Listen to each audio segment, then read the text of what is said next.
Are you searching for the best in online black radio? Then go to blacktalkradionetwork.com, helping you filter through the noise. Real talk, black talk.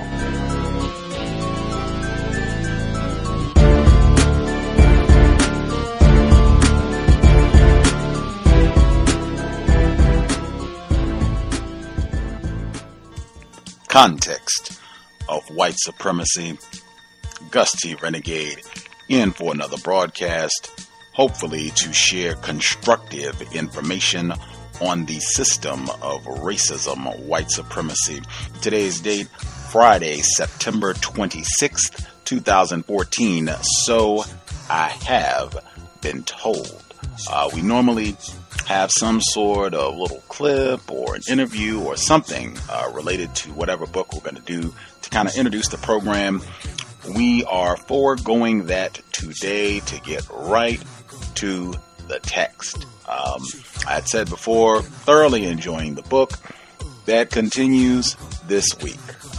Just outstanding text. I really appreciate the honesty, and I hope folks that are listening in, I hope they are enjoying and thinking about what Mr. Williams is sharing with us. I think we talk all the time about the importance of parents being honest with their children about racism, white supremacy, and to have someone who is older and has a bit more wisdom with age to just speak truthfully about racism, white supremacy, exactly as the title suggests.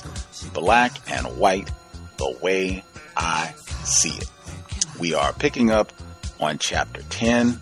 I hope folks recall some of what we talked about last week, him ending with the conversation with Mr. Beaumont, where he's kind of inspired to go ahead and see if he can find an escape route from Shreveport, Louisiana, because that's where we will be picking up this week with chapter 10.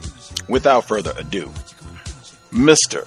Richard Williams, Black and White, the way I see it. Context of White Supremacy. Chapter 10. My mother's brother, Uncle Roman Metcalf, lived in Chicago. He worked as a construction supervisor. Always the big shot, Uncle Roman visited Shreveport every summer, gracing our neighborhood like royalty.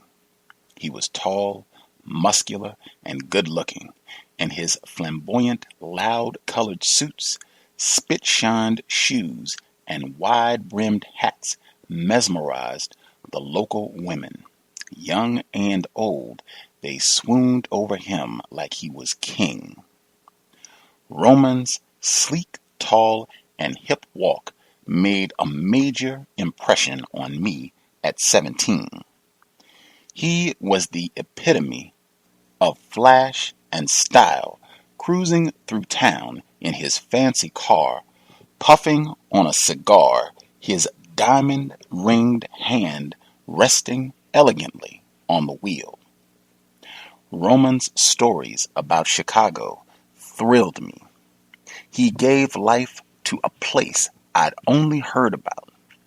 He filled my mind with thoughts of skyscrapers as tall as the eye could see, rows of beautiful picket-fenced houses on wide, clean streets, and busy family-owned stores where the owners knew you by name and put your bill on a tab.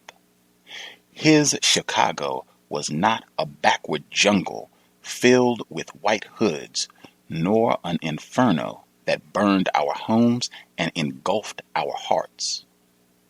No slave consciousness ruled it, and segregation had no venue. It was a place of hope, togetherness, and love. My talk with Mr. Beaumont lay heavily on my mind. When I added his words to the vision my uncle created, my direction seemed obvious. I would leave Shreveport and make a new start in Chicago with Uncle Roman. 4 months after my 18th birthday in the spring of 1960, when my sisters were asleep, I talked to my mother about leaving home. Mama, what would you think if I moved to Chicago? Excited, I told her all the wonderful things Uncle Roman told me. Mama looked at me narrowly. I knew you had something on your mind, Richard. You've been acting strangely lately. You keep disrespecting those white folks, and they gonna kill you. But nothing. Me and your sisters can get killed 'cause of you. Those crazy people can set our house on fire while we're sleeping and shoot us if we try to run out. Shreveport is your home, and there ain't no other place you can go to. Chicago won't be no different. No matter what you heard about it, you gonna be just another nigger, no matter where you go. The sooner you understand this, the better off you'll be, the better you'll live. I was silent. Was she right? She kept it up. I don't know why you feel this way or what's happening to you, but there's so many things you can do right here in Shreveport and be happy. I got a good job as a janitor at Little Hope now, and we're not doing so bad. Why you don't see that, Richard? I was having trouble seeing anything. It was so cold outside that our fireplace was no competition for the freezing temperature. Stacks of wood lay waiting to be tossed into the fire. I felt my resolve weaken, and for all I know, I might still be in Shreveport, except for the sudden harsh white light that filled the windows and the loud, angry voices all around the house. With a big thump, the front door crashed in, and policemen flooded the room. Mama screamed. "What's the matter? What y'all want here?" One shined the flashlight in her face. "Is that your boy?" Mama shoved me aside. "What y'all want with him?" One of the officers pinned me with his stare. Somebody said they saw him throw a rock through an A&P window. By now, my sisters were awake and crying, afraid the white folks were going to burn down our house. "They gonna hurt us?" Faye asked. I said, "No, we gonna be okay. Be quiet." The police grabbed me and put handcuffs on my wrists. I was confused and scared. Mama rushed to my sisters and hugged them. "Stop crying, y'all. Richard gonna be all right, 'cause he ain't done nothing wrong." They tossed me into the back seat of the police car, barefoot, half-dressed, and took me to jail. One busted me with his nightstick. I was detained in a cell with no phone call, no bail, no right to counsel. Mama didn't know anything about the law, but she knew I needed help right away. She sent for my Uncle Roman. He came to the police station dressed to the nines, throwing around legal terms and fancy phrases left and right. He told them I was only 15 years old and couldn't be held as an adult. To my complete shock, convinced those bastards to release me. I had been beat up and scared. It made my determination to leave stronger than ever. I told Uncle Roman I wanted to go to Chicago with him. "Richard," he said, "seeing how the police felt about you, I think you should make plans to get out of town sooner rather than later." I agreed with Uncle Roman. I made plans. For the next few months, I was a model of humility and servitude. I camouflaged my hatred with a grin and a lowered head. But revenge was my ultimate goal. Before I left, I planned to give back a piece of what had been given to me all my life. I was going to infiltrate the Ku Klux Klan. I wanted to wear the mask of hatred and racism. I wanted to hold life and death in my hands. Power was just a white sheet and hood away. My plan had to be perfect because one mistake would mean my death. The mere thought of what I planned energized and overwhelmed me at the same time. Getting the traditional Klan attire was easy. My friends Big Mo and Lewis, members of the Cedar Grove gang, were having sex with a white farmer's daughter named Lucy Clavens. Lucy did anything for sex. Her mother died when she was 5 years old, and her father, Billy, raised her. Soon, Lucy replaced her mother in every way. 2 children were born from this incest, a secret everyone in town knew but ignored. The same kind of secret was that her father was Klan. Lucy was like an obedient puppy, and I knew she would tell Lewis where her father kept his Klan outfit. Big Mo found it just where she said it was, hanging on a nail in the tool shed. My concern was hiding my skin color. The mask only had little round eye holes, so it showed no skin, and the gown was floor length. I had my sisters buy makeup from the pharmacy, and we experimented with it playfully when Mama was working. My sisters had no idea it was anything but play as we tested combinations of color until we had one that turned my hand into convincing white skin at night. After dark, I rode my dark blue bicycle into a white neighborhood with the KKK outfit neatly folded inside my jacket. I hid the bicycle in the bushes, walked 3 blocks, ducked into an alley, and put on the hood and robe and rubbed my hands in the makeup. It was a moonless night, and the trees barely moved. Even the insect sounds were soft. I walked 2 blocks before selecting my victims, a white farmer and his teenaged son sitting on a park bench, smoking and drinking. They both wore work boots, t-shirts, and overalls. I smelled their smoke, heard the scratchy sound as they rubbed their stubbly faces. My hatred was up, and so was my longing to pay back somebody, anybody, for everything that ever happened to me. I felt the power anonymity gave me. I picked up a stick. My attack was quick and vicious. I crept up behind them in darkness, brought the stick down on their heads, and they cried out and fell to the ground.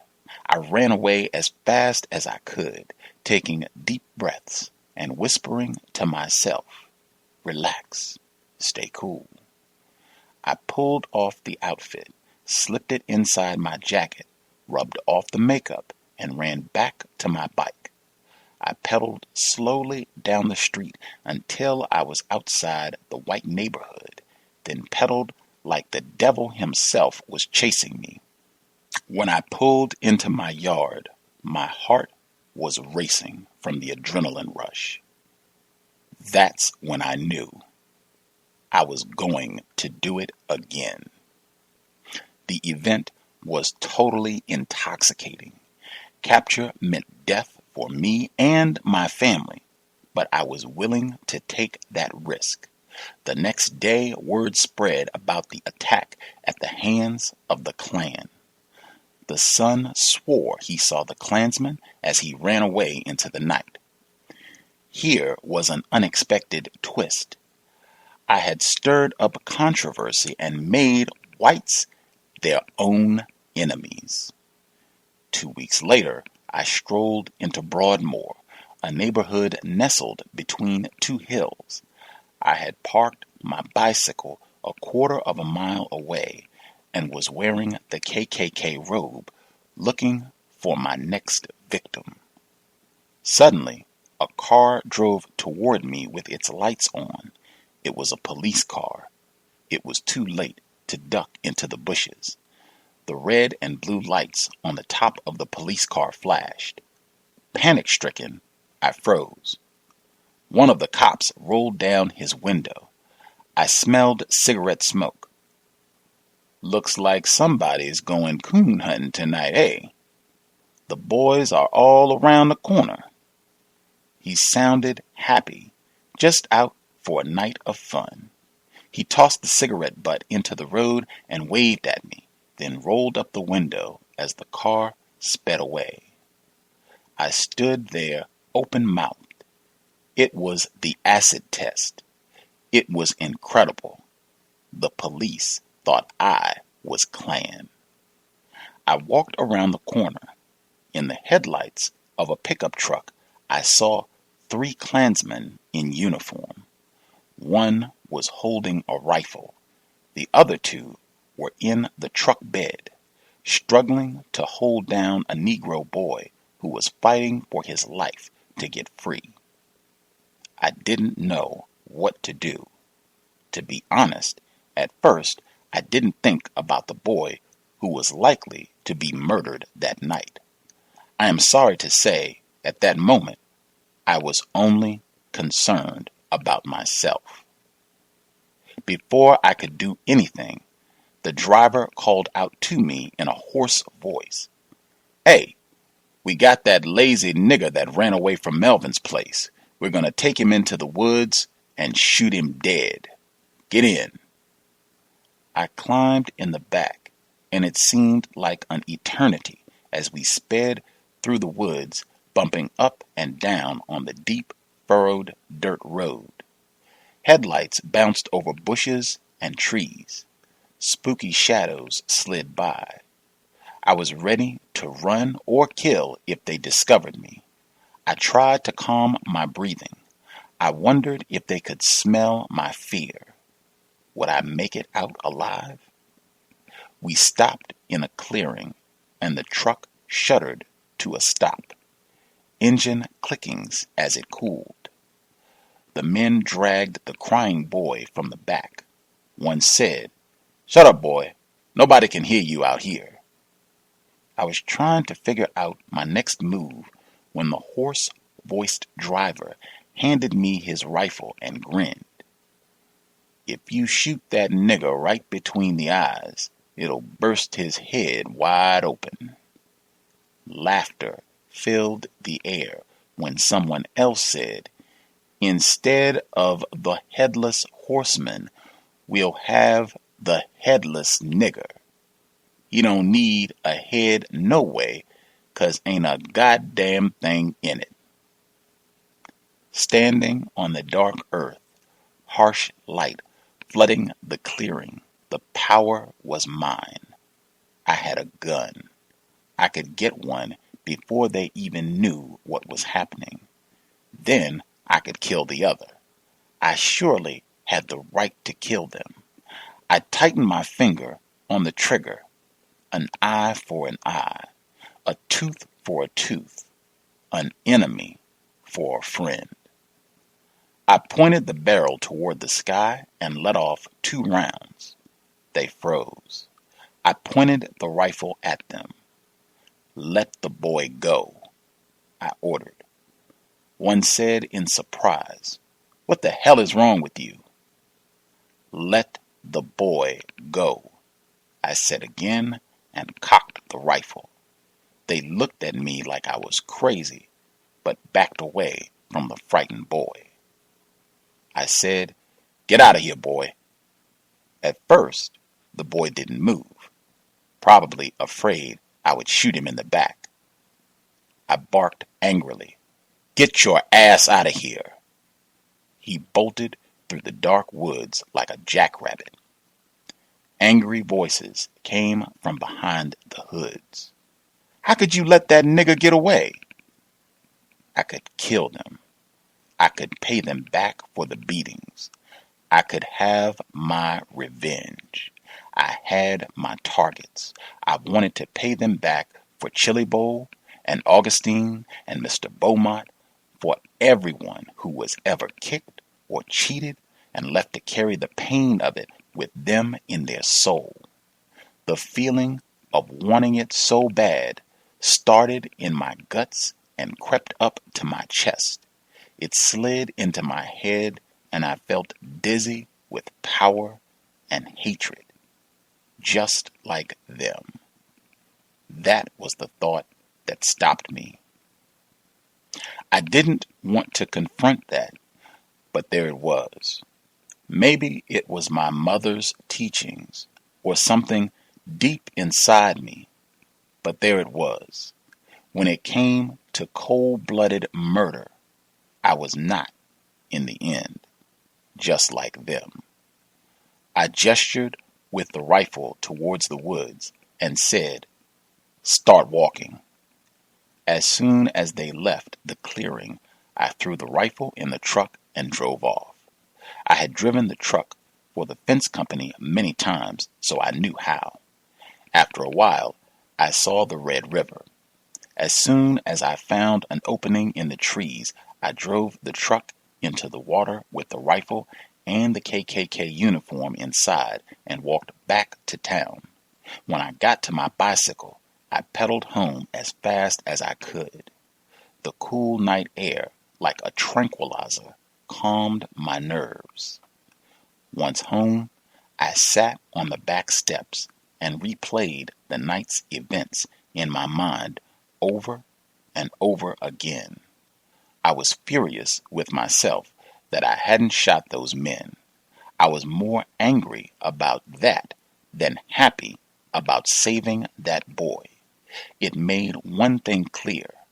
My rebellious nature and refusal to bow down made me the white man's permanent enemy. I would die if I stayed.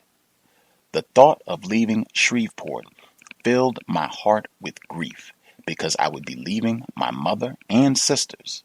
But Mama wouldn't come to Chicago with me.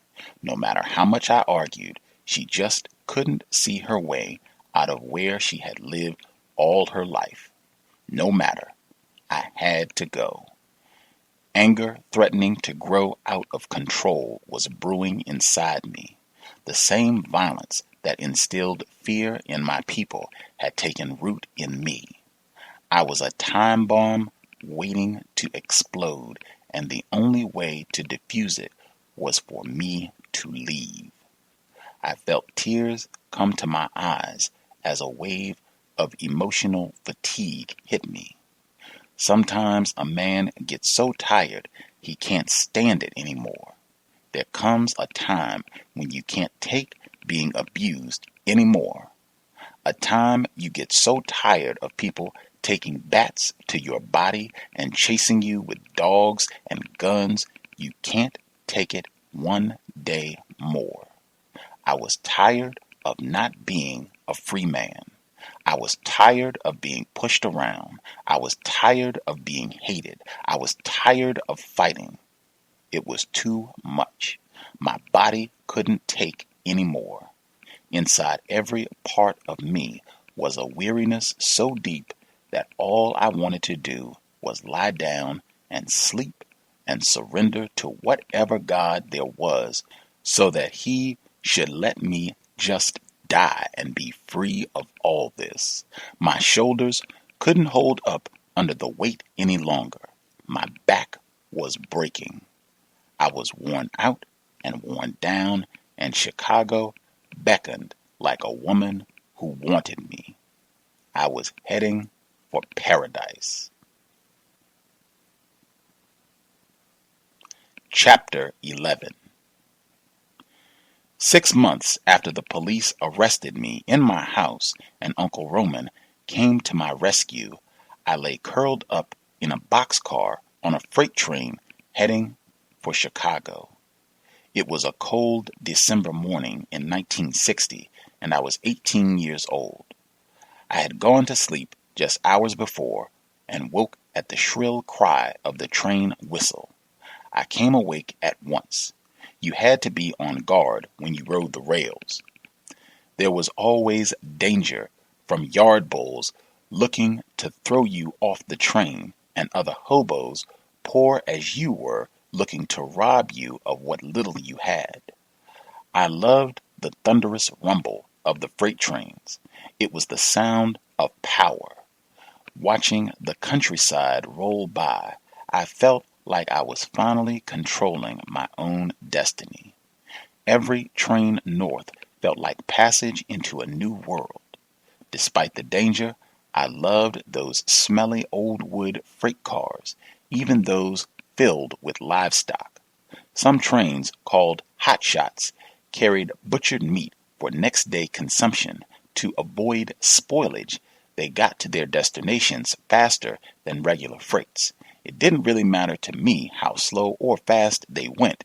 To me, they were all carriage to freedom. Chicago lay ahead, open as a naive child. Even shivering from the cold, I sat contentedly in the corner with my arms wrapped around my legs. Every breath was a frosty cloud, and I had to rub my hands together to keep up the circulation. Soon, the light grew bright enough for me to see through the cracks in the door. Whistle blasts told me we were stopping. I pushed the door open to look out. The wind froze my face, but surprising warmth ran through me. I was here. I had made it. In the rail yard, there were dozens of tracks and hundreds of freight cars on the sidings. I was in Chicago, and I could see a cityscape of buildings rising like mountains in the distance. Chicago was different from anything I had ever experienced. There was no cotton fields anywhere. Skyscrapers lined every street, and throngs of people crowded the sidewalks, holding their coats tight against the winter wind and darting in and out of fancy stores. Exhaust from the cars and trucks wrinkled my nose. A noisy mechanical plow rumbled through the streets, pushing aside beds of snow. Trolley cars slid by with electrical connectors attached to overhead wires like shark fins, and telephone poles stretched ahead for miles. So far, no one had called me nigger. It was a good start. I walked till I found myself on Cicero Avenue. Cold and tired, but so excited I could barely breathe, I put a coin in the payphone on the corner and waited nervously for someone to pick it up. After 5 rings, my Aunt Shirley answered. Hello? Aunt Shirley, this is Richard. Richard, is that really you? How is everything at home? I'm in Chicago, I said, and she let out a shriek. You're here? Where are you? I told her, and she said happily, Stay there, I'm on my way. The sound of her voice was a comfort. As I waited, my spirits couldn't have been higher. I surely was in heaven, the place I had dreamed of, where anything was possible, where the problems and hatreds of the South were far behind. At that moment, I didn't care about my dirty clothes or how much money I had. My thoughts were all about how here in Chicago I could finally find my own value, my own worth. A big old Cadillac cruised by with a woman looking from one side of the street to the other. I yelled, Aunt Shirley, is that you? Grinning from ear to ear, Aunt Shirley parked at the curb and hopped out with outstretched arms. Richard, I'm so glad to see you. When did you get off the bus? I didn't take the bus, Aunt Shirley. I hopped a freight train, I said as she released her warm embrace. Richard, you should have told us you were coming. I kinda left in a hurry, Aunt Shirley. The truth was, my mom knew I was going. I just hadn't told her when. I wanted to spare all of us the sad and tearful scene it would have been. Well, let's go home and face your uncle. Is he gonna be surprised to see you? She said jokingly. I got into the car. 2 children were sitting in the back seat. "Richard, this is your cousin Franklin and your cousin Penny." "How you doing?" I said. "We all right," Franklin said, as his sister buried her head in his chest shyly. "You gonna stay with us?" "I hope so," I answered. The little girl examined me closely. "Why is your nose so big? It looks swollen. When's it gonna go down?" We drove the rest of the way in silence.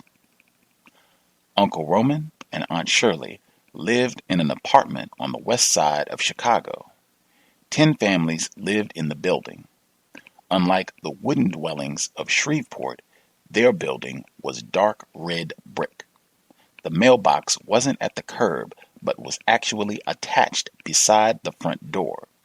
As we walked up the unbroken steps to the apartment, I asked, "Can I see the shower that comes out of a pipe and cleans you?"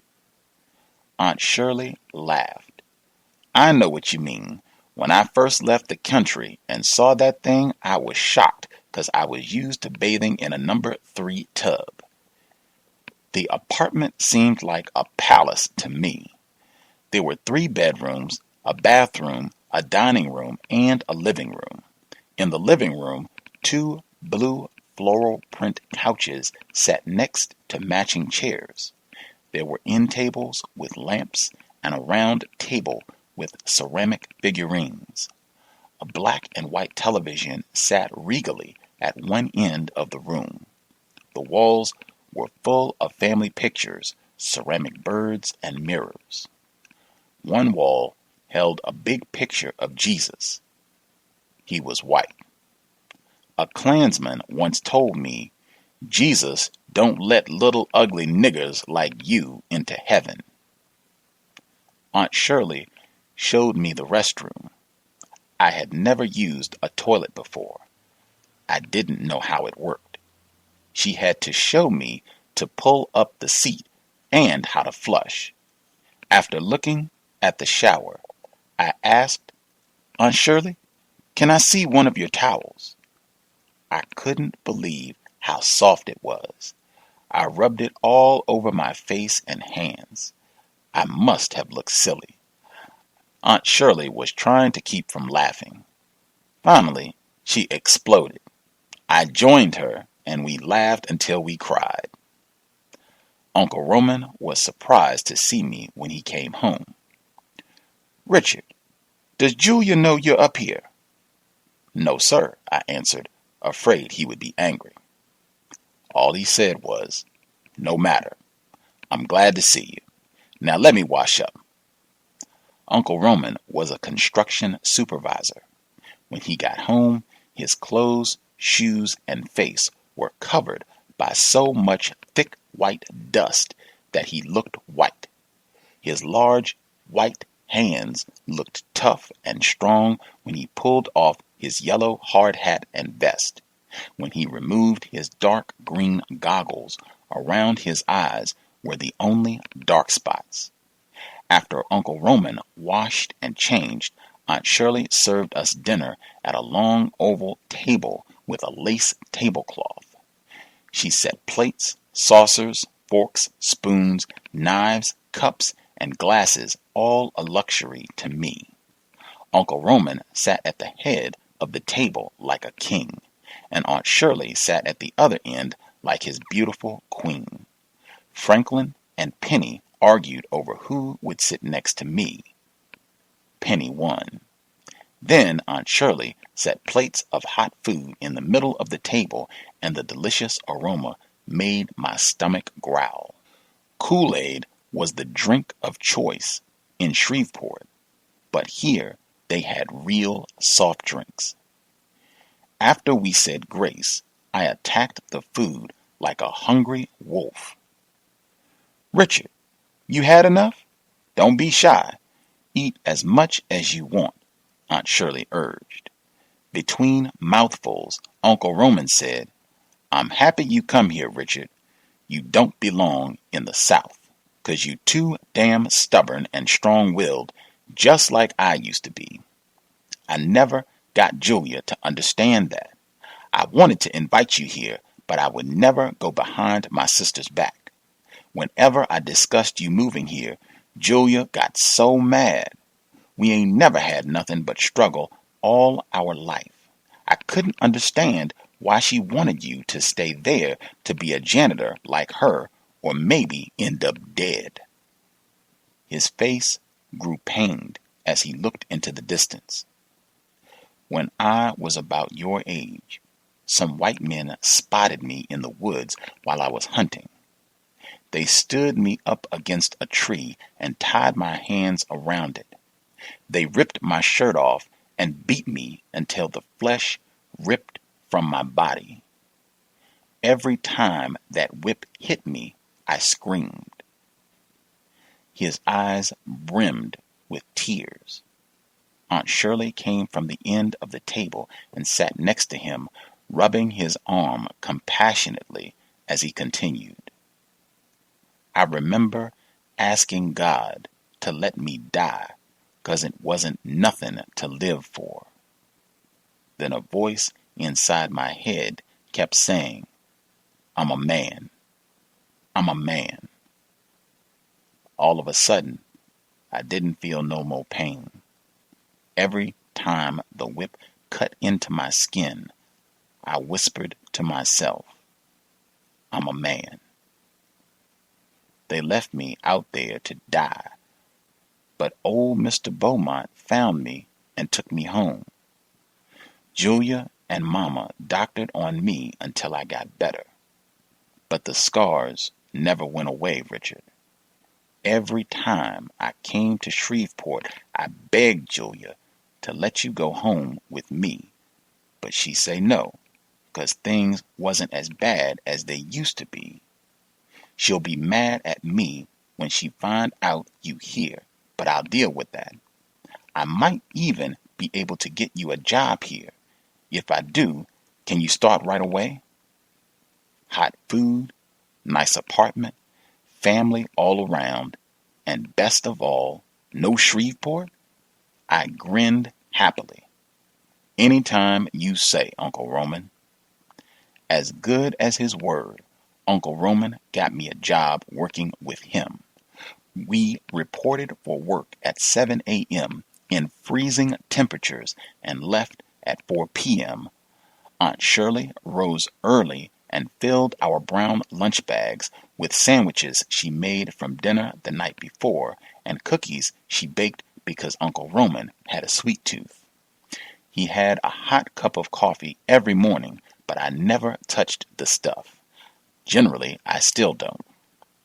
Construction was new to me, and I didn't know what was worse, the height or the cold. At the sight, I saw right away why Uncle Roman's face and hands were always white. We spent most of the day lifting sacks of concrete mix up dusty ladders onto scaffolds and pushing wheelbarrows filled with sand. We froze all winter, something new to a boy from Louisiana. I don't think I have ever been so cold for so long. Coming home from a hard day's work was always a pleasure because Aunt Shirley had the radiator on in the apartment and it wrapped us up in a blanket of warmth. Although I adjusted to work and the cold, and as much as I appreciated Uncle Roman's help, I knew I wouldn't be here long. Being a laborer was no better here than in Shreveport. I had a different goal in mind, to be in business for myself. I wanted to start reading again. To that end, I was astounded to learn I was allowed to go to the public library. Every time I went, I checked out 7 books. My goal was to read one every 3 days. Walking each morning at 3:30, my reading marathon began. I even read during the 30-minute drive to and from work and every night from 9 to 11:30. I read books on business, business management, accounting, geography, and the few I found on Black history. I read books of every kind and soaked up information like a sponge. After 3 months, my commitment to reading had not faltered. My intellectual muscles were growing as fast as my physical ones. New horizons opened. I thought about enrolling in the Illinois Institute of Technology in Cook County. A degree would mean I'd be able to vote, something I had never done before. It wouldn't be easy to go to college. It was higher than I ever thought I could aim, but I was used to dealing with obstacles, so I knuckled down even harder and read even more. One night at dinner, 6 or 7 months after I arrived, Penny asked me, "Uncle Richard, why do you read so much?" In Shreveport, it was against the law to go to the library. If you tried, they would beat you up and throw you in jail, so nobody else would go either. She was amazed. They beat you up for reading? They figured if you couldn't read, you couldn't vote. I want to make sure they let me vote. That's why I'm going to college. Uncle Roman laughed. Richard, in Chicago, you don't have to graduate from college to vote. Once you're old enough, all you need to do is register. Is that the only reason you want to go to college? Asked Aunt Shirley. No, I want to be a businessman. I'm going to make a difference in this world, I said. I saw a flicker of something cross Uncle Roman's face that I couldn't identify. Well, it's all well and good to have something you want to do, he said, but you shouldn't give up a job while you're doing it, should you? Uncle Roman, I don't want to do construction for the rest of my life. He frowned. It's a good, safe job. The pay's regular. Look around you. And his arm swept around the apartment. It got us all this. That's when it hit me. The look in his eyes. I understood it. I had seen it all my life. It was fear. Fear of getting ahead. Fear of being equal. Uncle Roman accepted the idea he could never have as much as white people. Looking at his apartment, his life, it all seemed okay. But compared to what? Seen through the lens of Shreveport, he had a great deal. But compared to the white people around him, he had nothing. The realization crashed down on me like a load of the bricks we worked with every day. If you live long enough, experiences begin to repeat themselves. That dinner table was the beginning of wisdom. Chicago was not like Shreveport. It was far worse. Chicago was an illusion. The best things here were just as inaccessible to black people as they were back home. Maybe it was worse because we were told they were within our reach. In Shreveport, you couldn't go into the White Museum or the White Library. Was Chicago any better? Sure, I had access to libraries, but those in black areas were far less good than those in white neighborhoods. I realized that here black people thought they were free, but the same rules that applied in the South applied in the North. We still lived on the bottom. Was this the promised land? You can even buy you a house up there, Uncle Roman had told me when I arrived. He was right. You could. But most of the houses blacks could buy were so dilapidated you could see through holes in the floor right down to the next apartment. You could see the sky through the roof. Where were the black businesses and entrepreneurs?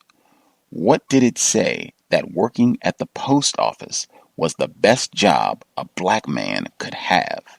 You'd live and die carrying a bag for white people all your working life. But at least it's secure, 'cause it's federal. All the hard work Uncle Roman put in at his job, hour after hour, hauling brick and cement into those big buildings, was no better than picking cotton. When Chicago people came to visit us in Shreveport, they all talked about how much they had. I have 3 cars in Chicago, one claimed. In Shreveport, we responded, wow, I just have an old mule.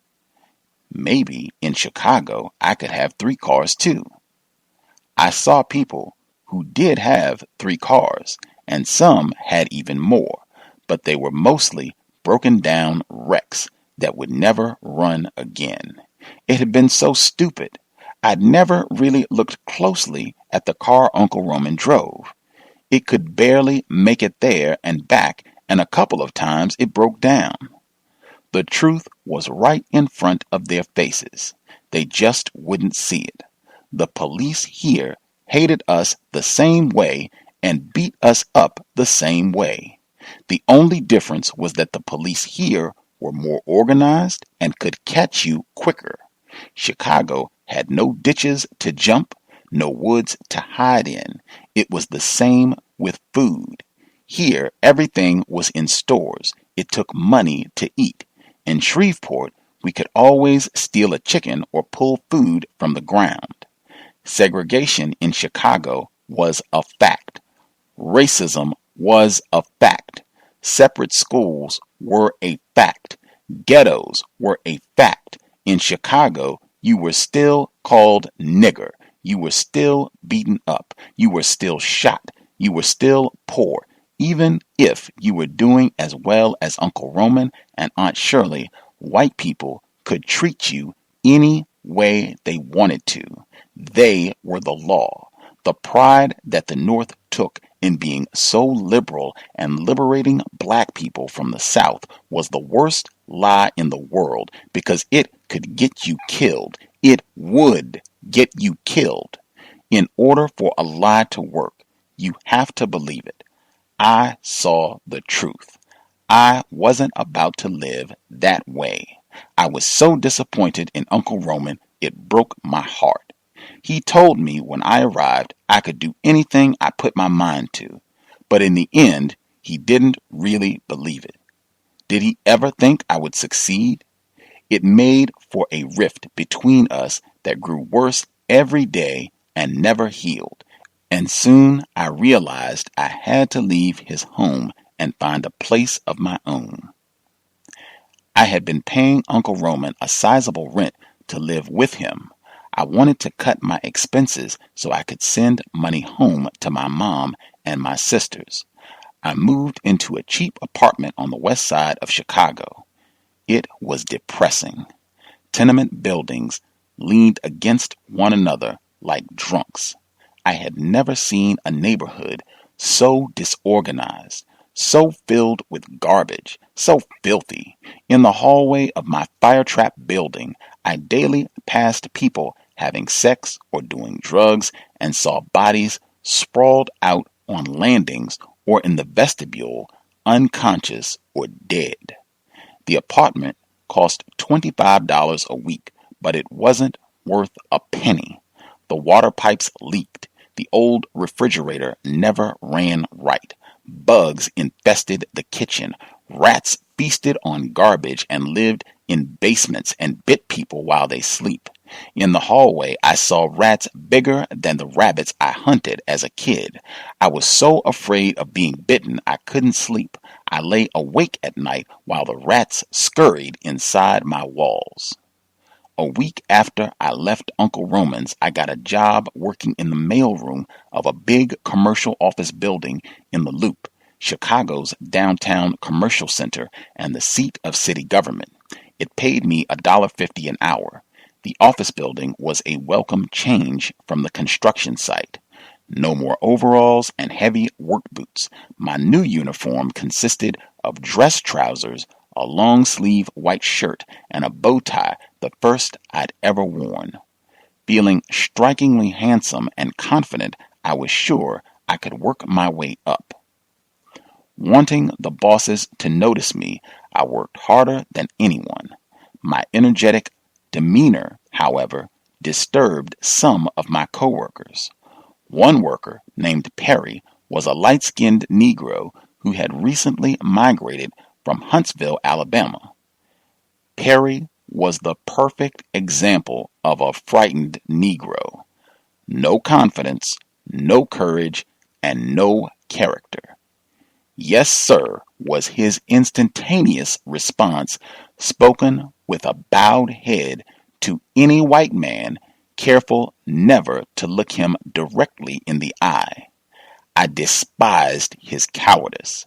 In the next 9 months, I was promoted twice, so I wasn't worried when the department manager called me into his office one day, but Perry saw only darkness. "I've been here for 2 years, and Mr. Hayes ain't never invited none of us Negroes to his office unless he's firing them," he said nervously. "I won't be getting fired today," I said confidently. The boss, Mr. Hayes, a tall, thin white man in his 50s, was a clerkish type with reading glasses perched on his nose. From his desk, he motioned me in.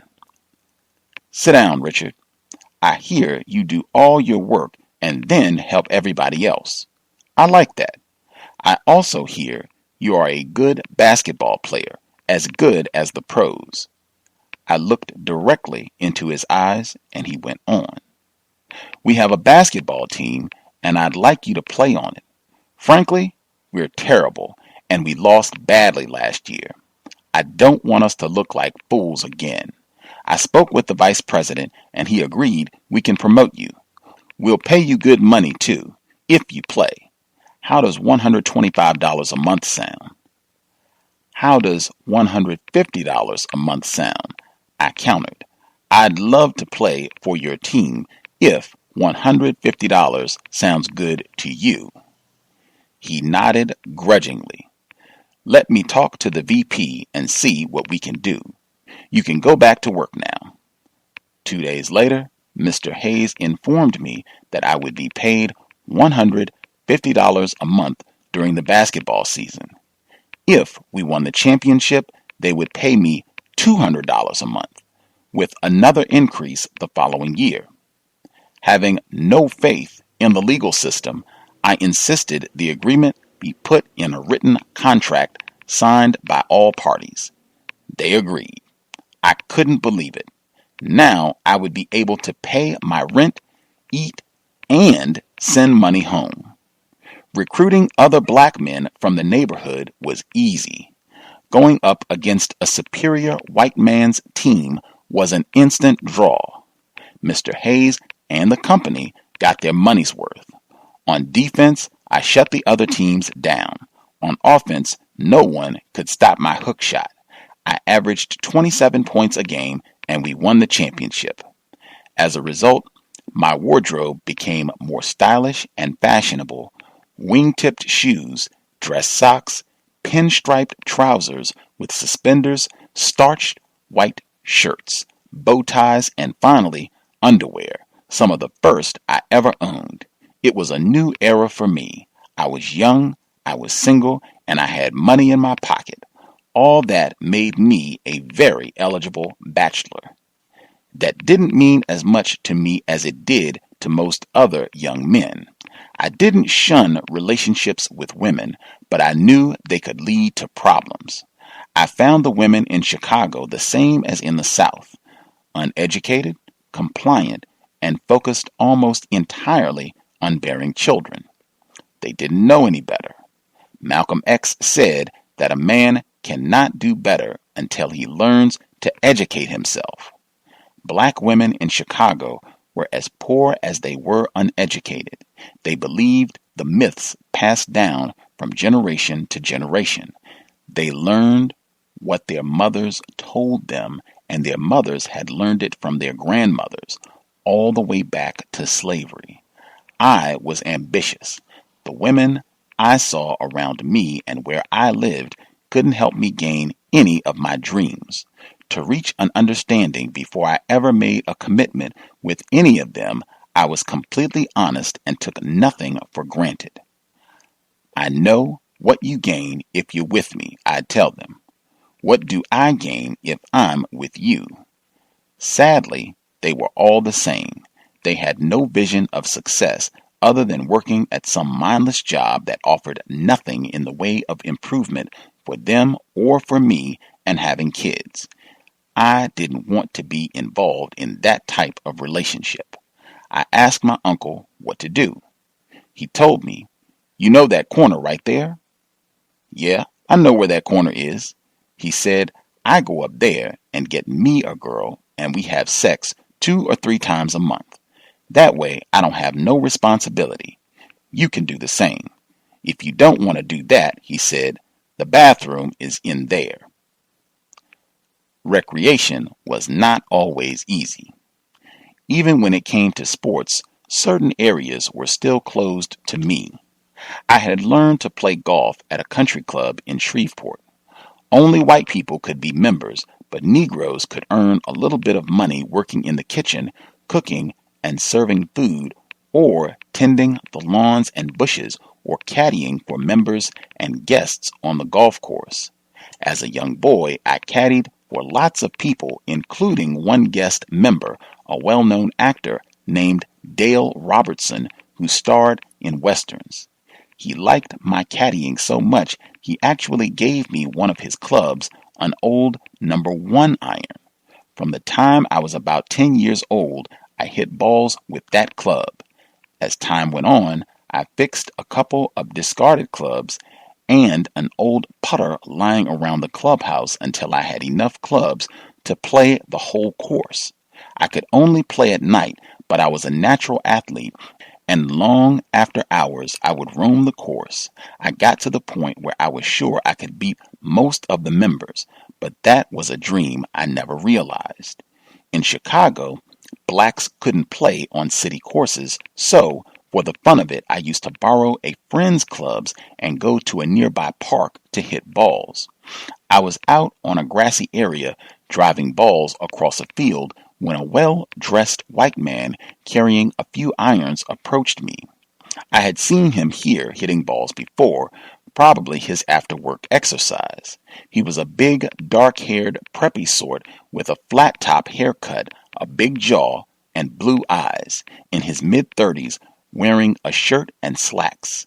He carried his golf bag and a full set of clubs in the trunk of a beautiful two-tone 53 Buick Roadmaster convertible he parked in the little gravel lot nearby. I loved that car.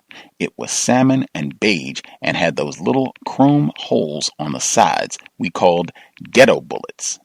I dreamed of owning it every time I saw it. The idea of driving up to Uncle Roman's apartment building in it made my mouth water. He said, "You play golf?" "I used to play golf," I told him. "Are you any good?" he asked me. "It depends on how you mean that." He said, "You think you can beat me?" I laughed. "Oh yeah, it would be too easy, man." It made him mad. "No, you can't," he insisted. I waved him off. He said, "I'll tell you what. If you don't beat me, I'm gonna whip your ass." I said, "Well, okay. But if I beat you, I'll whip your ass." His face got all steely hard. "It'll never happen," he said, and I swear I could hear the word nigger complete the thought in his head. Of course, Preppy didn't know I had caddied from the time I was 10 years old, or that I used to hit at least a barrel of balls with that old #1 iron, not a bucket, a barrel, every week. I was just fooling around in the park, but this was a serious wager. He was big enough and crazy enough to try to beat me up. I teed up a ball and hit it a mile. It soared straight into the sky and dropped into the woods at the end of the field. As soon as I hit that first ball, his jaw dropped. It didn't take any more than that to convince him he couldn't beat me. Right then and there, he started making noises about how maybe this wasn't really a bet and how maybe it wasn't such a good idea. "Well, I'll tell you what, boy," I said. "Now you better hit that ball or I'm gonna whoop your ass." "Well, if I don't hit a ball," he stammered, "there's no contest. No contest, no bet, right?" I said, "Now if you're gonna hit that ball, hit it. You know that I'm gonna beat you either way." "Well, I'm not gonna hit the ball," he said, and turned to walk away. I grabbed him, hit him, knocked him hard to the ground, and took his car. I drove it all around town. I was completely relaxed about the whole thing. I was so sure the car was mine, it never occurred to me it wasn't. See, where I came from, whatever white people took from you wasn't yours. It was theirs. There wasn't any need to call the police because they'd come and beat you. If the white man came and took your meal, it was his meal. If he took your pig, it was his pig. The time the sheriff took my kill, it was his kill. I took the guy's car. It was mine. You think that's crazy? No, sir. It was the natural order of things. I could already imagine driving the car back to Shreveport and visiting my mama and sisters. When I got to my Uncle Roman's house, he just looked at the flashy Buick and me in amazement. "Man, you can't afford that car. Where'd you get it?" "I took it from a white man. He lost it hitting golf balls with me." Uncle Roman shook his head. "It don't work that way, Richard. The police gonna be looking for you in that car. You can't keep it in front of where I live at. Here's what we'll do. When it gets to midnight, we'll take the car and park it someplace." He shook his head again and sighed. "That car will get you killed, Richard." I didn't listen. I drove it around. I wasn't hard to find. Soon the police stopped me. They had the license plate number from the report the man filed. The officer said, "If you don't give that car back, I'm going to have to lock you up." I still believed it was my car, even when they took it back from me and dragged me to the police station. Some of the policemen talked to me about it. They told me what I had done was robbery. That was the law. Was it clear to me? They asked. I said it was. They said they were glad I understood. After all, the law was black and white. Context of White Supremacy. We will be picking up on chapter 12.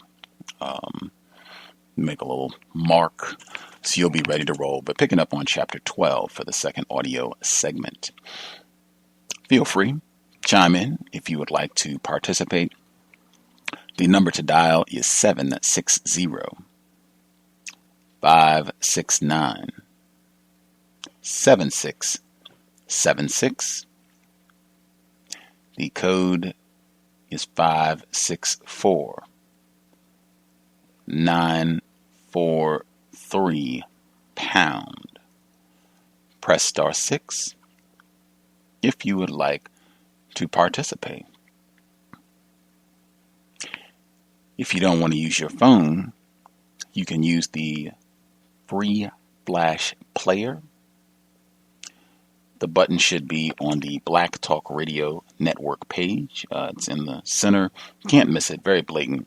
It says call the program. You can click that. Or you can put in the following URL, tiny, tiny.cc/1 race, and that is the number 1. That address again, tiny, tiny.cc/1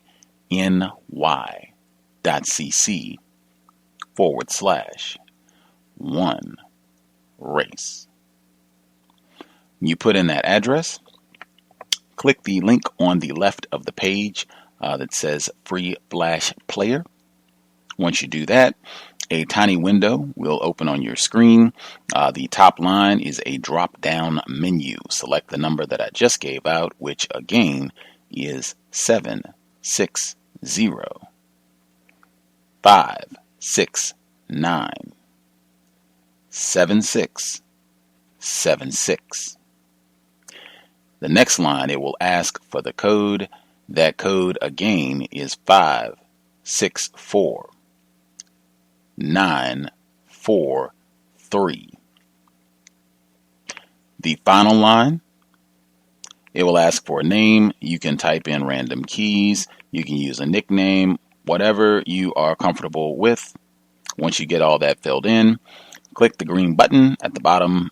That will connect you to the live broadcast. You should be able to hear us. It will sound as good as your internet allows, and it's the same procedure if you would like to participate. Press *6, and then you'll hear an audio prompt. Press the number 1. With that, we will go ahead and see if folks have comments on the first couple chapters that we heard this week. Fascinating stuff. Fascinating. Let's see. Mr. Dimray 4, your line should be open, and I'll nab other hands as I see them.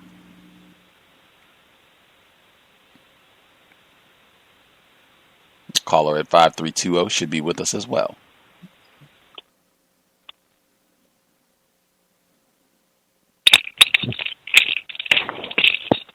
Yes, can I be heard? Yes, sir. Okay, greetings, Mr. Renegade, to the other listeners and callers. This is an interesting part of the book, and I was just thinking today that if I hadn't read this book, I would still be thinking of Mr. Richard Williams as the insane or crazy father of Venus and Serena that worked them continuously from sunup to sundown and forced them to become tennis champions. But I can see now that, everything that the media paints about someone is not true, and that was an act of racism, white supremacy, just painting Mr. Williams in a negative light. But he's at the point now that, that was the interesting part about the putting on the Klan's outfit. And, I think a cowbell is in order when Big Mo and his other friend was having sex with the former's daughter, Lucy. And that's how he got the Klan uniform to begin with. And that is a really unbelievable story, but I'm sure that it probably happened because who could make this stuff up?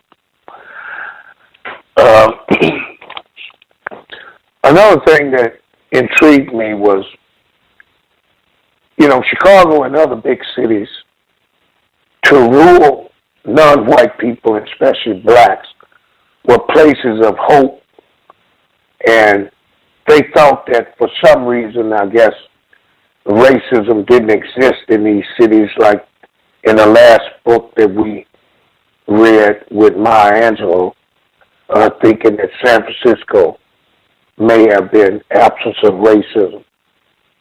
But it looks as though his mother told him that didn't matter where he went, he would just be another nigger. And sooner or later that he would understand that, and the better off he would be, and he would live better once he realized that. I'm not sure that Richard took her for a word on that, because he took off on a freight train headed for Chicago. And then when I thought about him mentioning the yard bulls, these racist white men that work for the railroad, and they are employed to keep hobos off the train or to throw innocent, unsuspecting poor hobos or black, other non-white people from the trains, and usually in rocky areas, or they would wait till the train was over a bridge so that when they threw them over, it would be sure to kill them. And I thought about the Scottsboro boys, a group of black teenagers that was hopping a train. It was also being accused of raping a white woman, or there was a pair of white prostitutes involved. You know, there's countless numbers of black men and other non-white people that have been wrongfully accused of being involved with white women, and that have gone to jail, you know, and served long years, and even killed and lynched and burned and whatever other type of racist terrorist activity you want to think of, all because some white woman said that she was raped by them.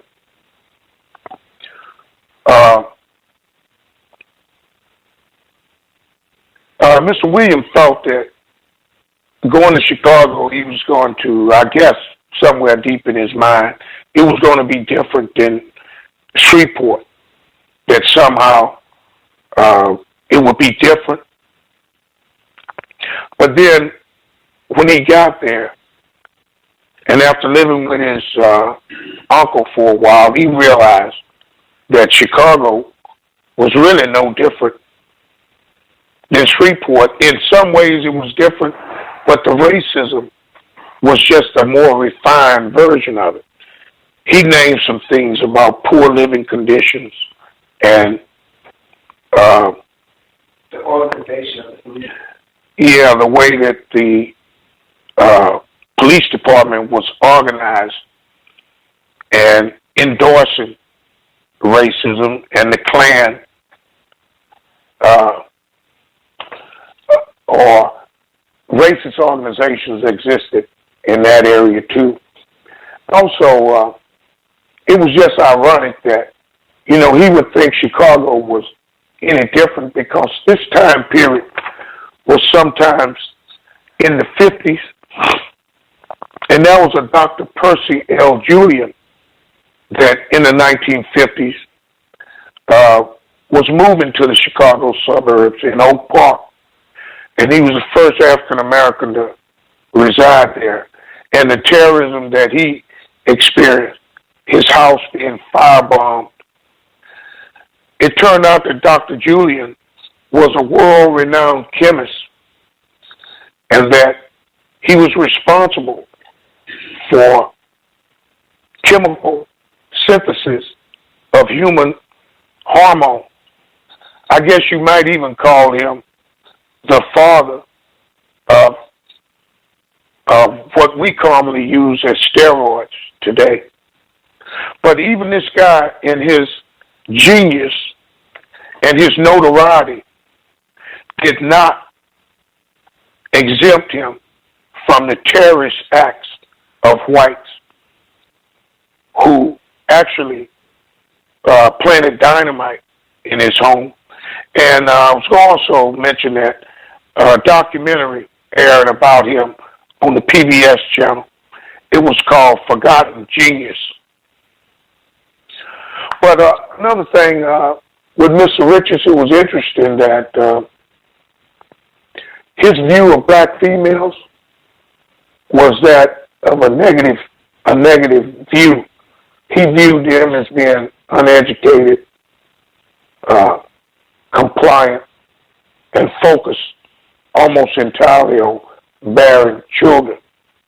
He's very ambitious, so he really didn't have much time to waste on romance or anything of that sort.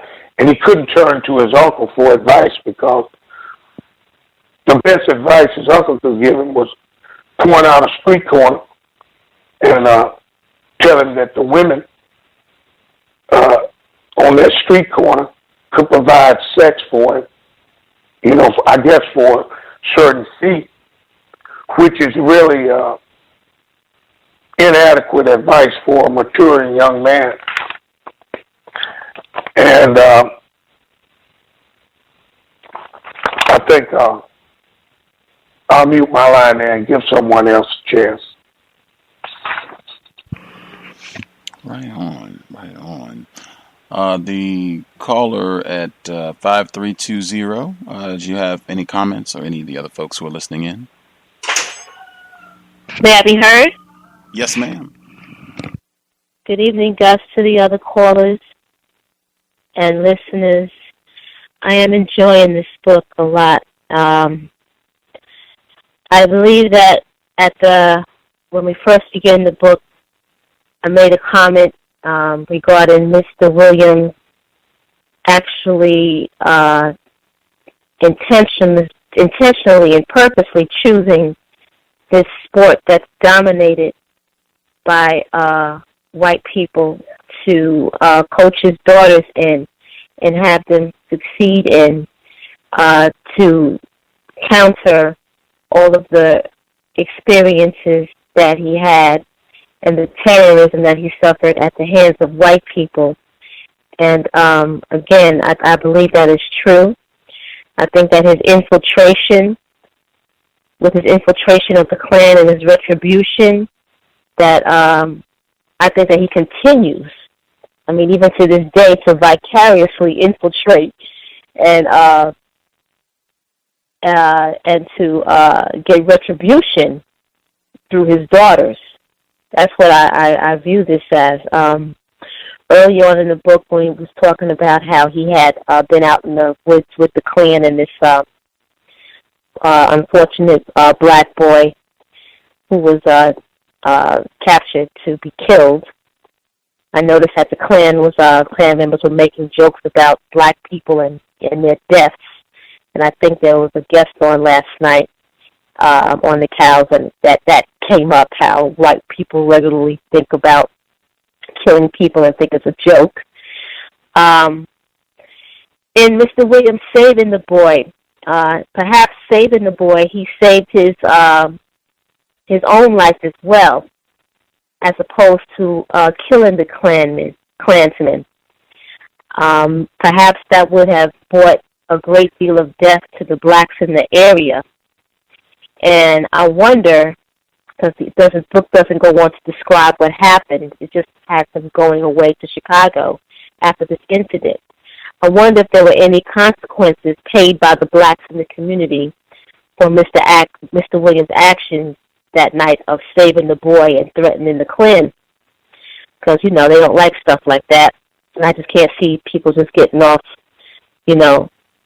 quote-unquote, scot-free after you threaten a Klansperson, who the Klansperson is basically the judge and the police and the school teachers and the shop owners and everybody else. So I wonder if there was any backlash behind that. Regarding his mom not wanting him to leave to go to Chi-Town, with Uncle Roman. Perhaps, she realized she had a strong, healthy young man who could make money for her, so she didn't want him to go. I'm not too sure how that can be reconciled with her statement earlier in the book, where she says that she knew she was going to have, things were going to be like this for her children, she would never have had them. So I'm still trying to wrestle with that a little bit, see exactly where Mom is at.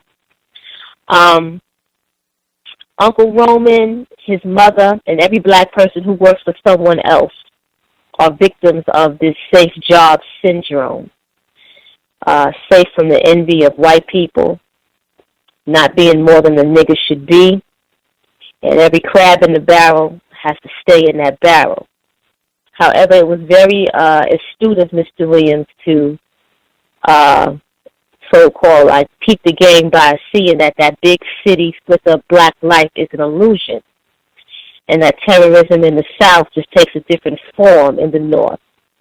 It was also very astute of him with his employer to make this contractual agreement at work with him playing basketball. And all of this plays into plays a role, I'm sure, in the way he raised his daughters. I'm quite sure that he had to write many contracts for them coming up. Had to sign many contracts and agreements for them. It was also very astute of him to tie Malcolm X's philosophy into what he was actually seeing and experiencing. With regard to what the previous caller said about how he views women, the book talks about how he questioned his potential mates.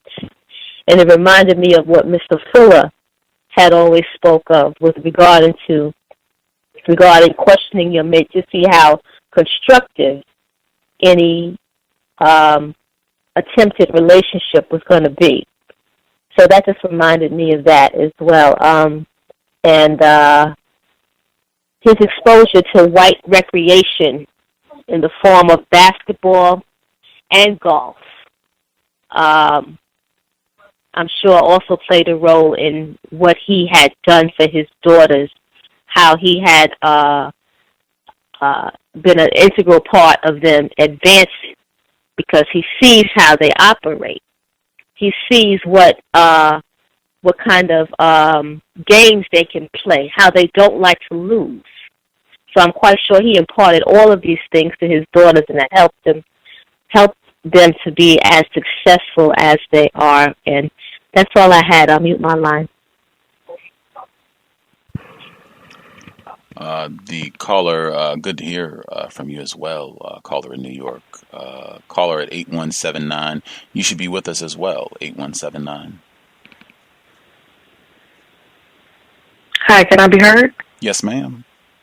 Hi, I just wanted to make a brief comment. Some of the previous callers made some of the same observations that I made, but I just haven't been able to put this book down, and I had no idea that this book was going to just be so amazing. And Mr. Williams, his fearlessness is just mind-blowing.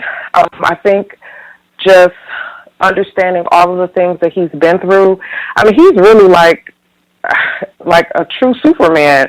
I mean, there was on page 87 in the book, when he described the point where he just got tired of going through the things he went through in Shreveport, and the fact that he would think to infiltrate the Ku Klux Klan. I mean, I'm just thinking of how scary and terrifying that had to be, but he wasn't thinking about that. And the fact that he did that and, wasn't afraid to die, it blew my mind.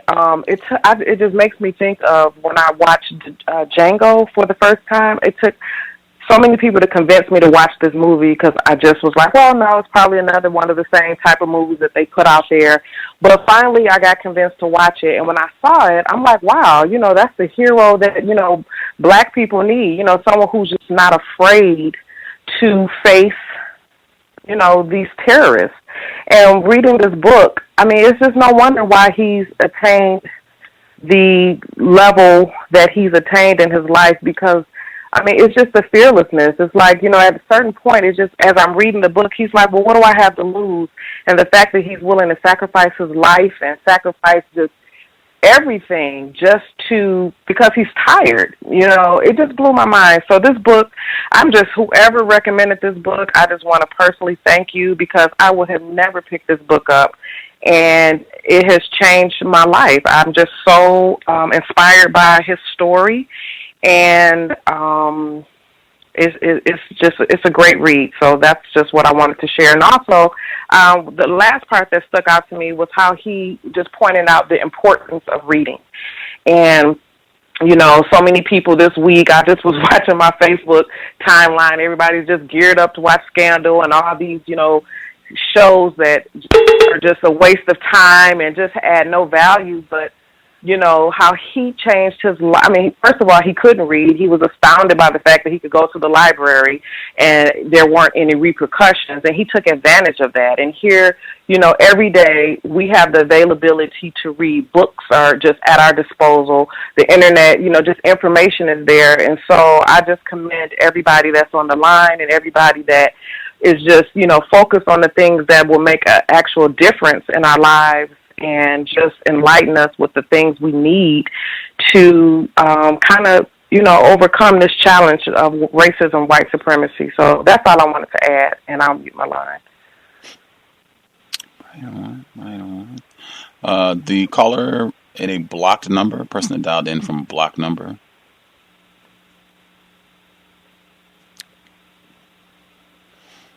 The person that had a hand up from a blocked number, did you have comment you wanted to add in, or are you just listening?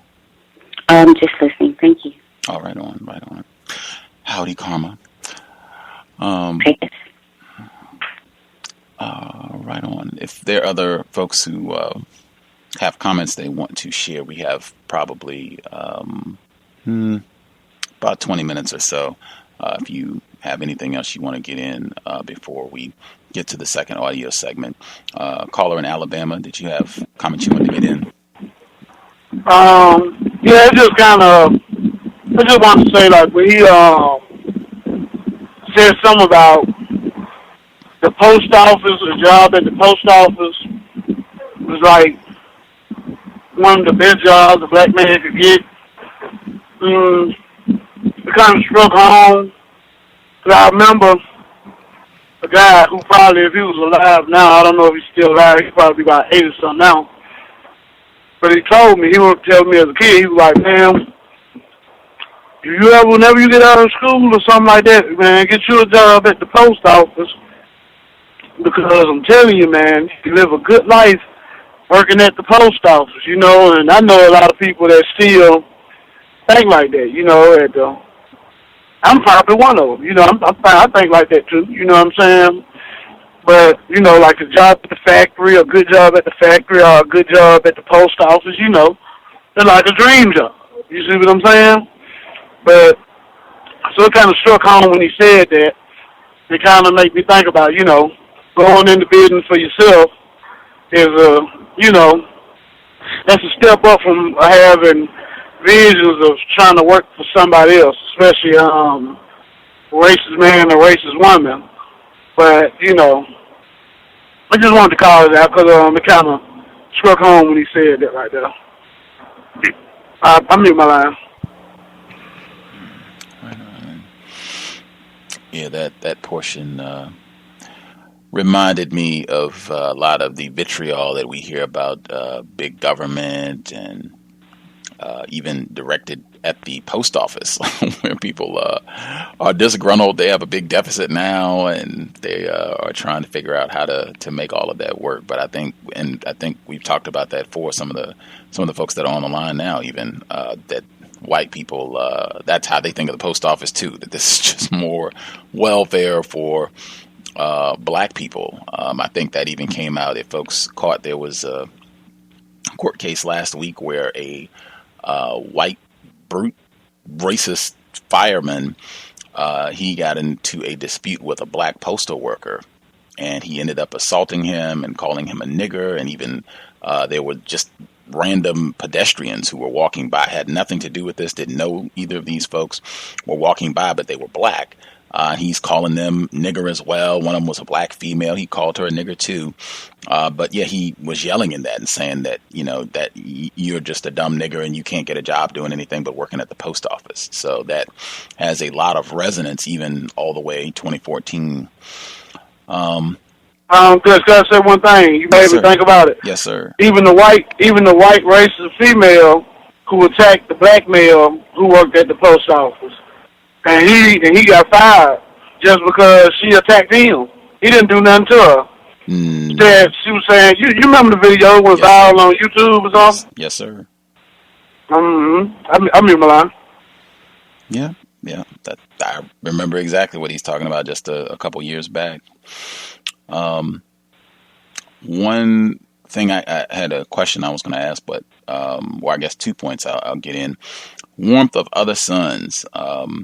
Think that might be top 10 book, even though I definitely had my concerns with some of the language that she used in the book and kind of minimizing and making excuses for whites' terroristic behavior. But that being said, I feel like the amount of information in it is so thorough. And there again, Warmth of Other Suns. You see it right there, going from Louisiana to Chicago. And I'm trying to think back if that is the route. No, we had Dr. Pershing was in Louisiana and he went to California, which I guess we'll get there eventually in this book. But I think it was Ida Mae Gladney who did the Mississippi to Chicago. So this is right out of Warmth of Other Suns. And I said the same thing here that I said there. Let's see how long it takes these black people who are leaving the South to find out that racism is much bigger than a local dirty Southern town thing, that it is a whole world thing, that what Richard Williams' mother, Julia Metcalf Williams, what she was saying to him was accurate. Not necessarily that you need to stay here and be a janitor and be content, not that part, but just, hey, wherever you go, racist man, racist woman, racist child, you are a nigger to them. Doesn't matter where you are. That is true even 2014, unfortunately. The first thing is, or I guess point number 2, when his mom is talking, this is before the police. I mean, the timing of this, I don't know if that's the way it went down in real life, where they're talking and he's kind of first broaching the subject about wanting to go to Chicago. And she says that he's been acting funny and, you keep doing that. She says, I'm reading, me and your sisters can get killed because of you. Those crazy people can set our house on fire while we're sleeping and shoot us if we try to run out. And then almost within a second, they're busting into the house. Like, I don't know if it really happened that way, but that is amazing. It just really made me rethink about everything. In fact, that had such weight. His mother, his greatest hero, it had such weight, her saying that, because I think it's important to kind of keep that in mind. This pops up repeatedly. I have such regard for James Meredith down in Mississippi. He talked about when he was the first black student at Ole Miss, how they didn't just attack him, they would send threatening letters to attack his family, saying that they were going to kill them and go after them. And he even made some public pleas, like, directed at me, my family, they don't have anything to do with this. They're not involved. They're innocent, leave them be. And this comes up over and over again. Jackie Robinson, Rosa Parks, were these people that are making an effort to produce justice. It's not just you, it's we will go after your whole family. Particularly in the case of Mr. Williams, because in these instances where he's, upset, these white folks are terrorizing him and he's not going to take it. But just having that in mind, that this could have ramifications for your family. I think even earlier when he was being chased by some white people, and he said that he kind of had to stop and do a diversion, run off in the woods, because he didn't want to lead them to his house where they could end up, burning down the whole house or coming to rape his sister or his mom or all of the above. Just kind of having that in mind, even when we move forward, and this almost, you can't make this up, unbelievable scene where he is pretending to be in the Klan, and it works so well that they invite him on a lynching to kill a young black child. With this scene, after he's already freed the little boy, and he's remembering Mr. Beaumont and Chili Bowl and Augustine and Lil Man and just all of the injustices. His mom, when she's pregnant, not getting any help, the whole nine. And he says, I felt dizzy with power and hatred. Just like them, that was the thought that stopped me. I didn't want to confront that, but there it was. Maybe it was my mother's teachings or something deep inside me, but there it was. When it came to cold-blooded murder, I was not, in the end, just like them. And then when I moved down to the bottom of that same column, he says, I was furious with myself that I hadn't shot those men. I was more angry about that than happy about saving that boy. It made one thing clear. My rebellious nature and refusal to bow down made me the white man's permanent enemy. I would die if I stayed. His decision to not kill those Klansmen, was he making an accurate, logical choice, even keeping his family in mind?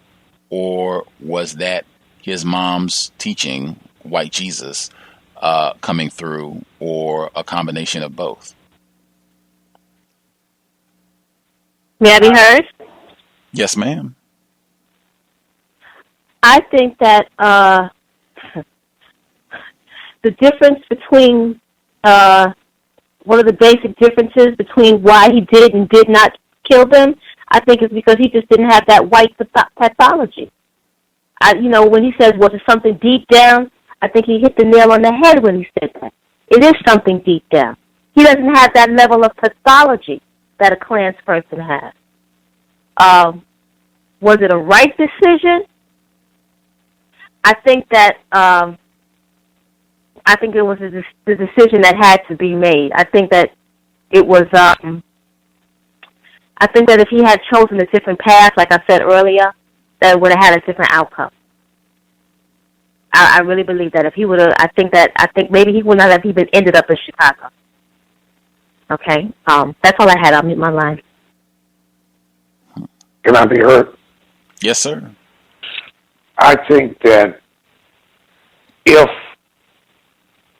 he had actually killed those Klansmen, then he would still have to put in the book that he didn't kill them. You see what I'm saying? Because if he had harmed them in any way, and then evidence of an unsolved crime could come up several years later, he still could be held liable for that. So whatever caused him not to do it in the first place turned out to be a good decision. But I'd like to bring up one other point, that when his uncle said that I've asked your mother several times to let you come back to Chicago with me, and she refused, and then he started looking off into a distance, and he told a story about, this is Uncle Roman, how he was tied to a tree and whipped himself, and how he had prayed to God to die. It just shows the generation after generation of terrorism that the black people were subject to. And then the mother, even knowing that that had happened to her brother, would not let her son, she didn't want him to leave, knowing that the same thing could probably happen to him. I just thought that was interesting also. I'll mute my line.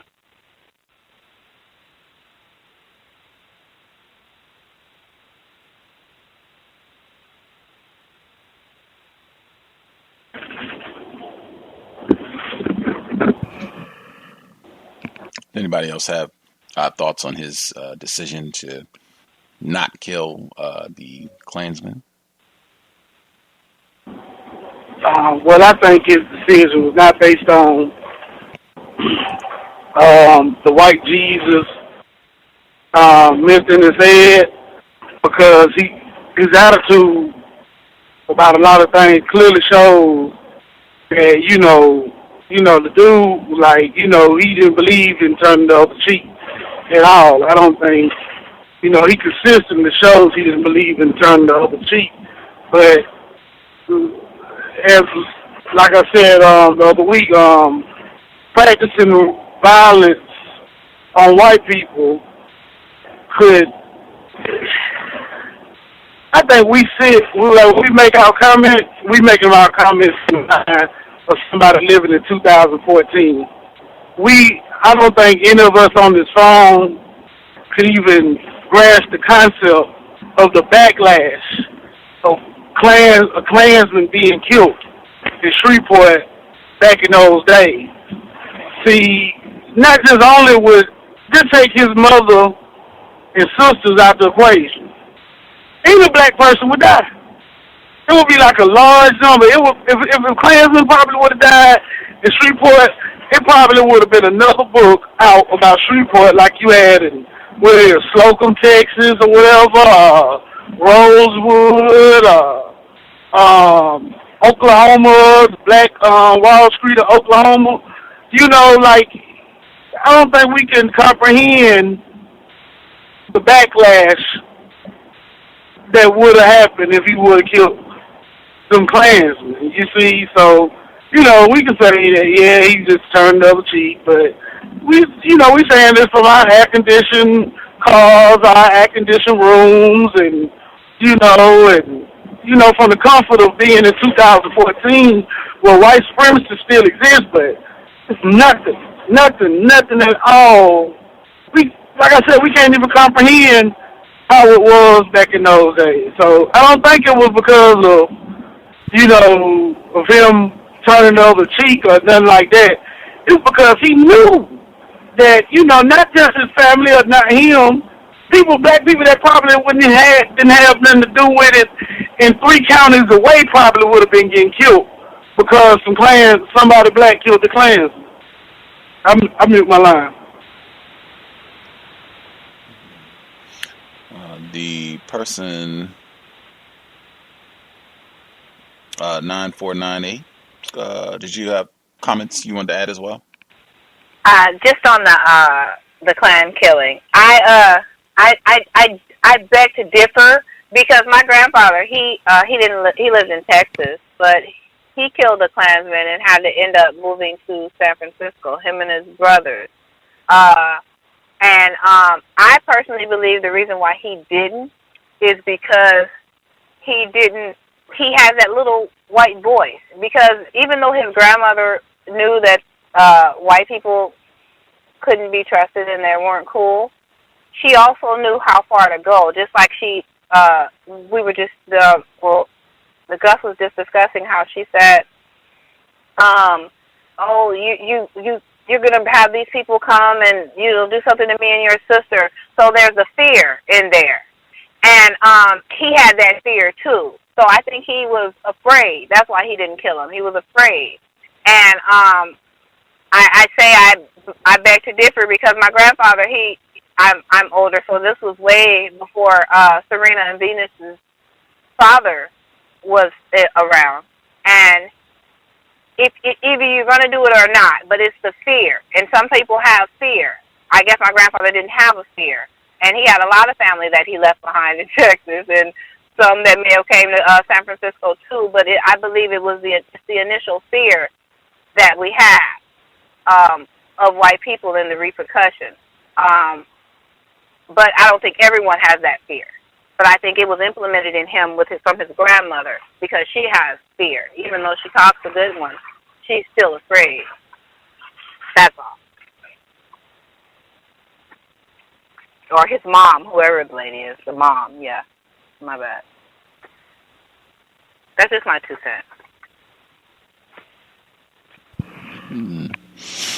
Wow. Before we push off that particular incident, we have about 10 minutes before we get to the second audio segment.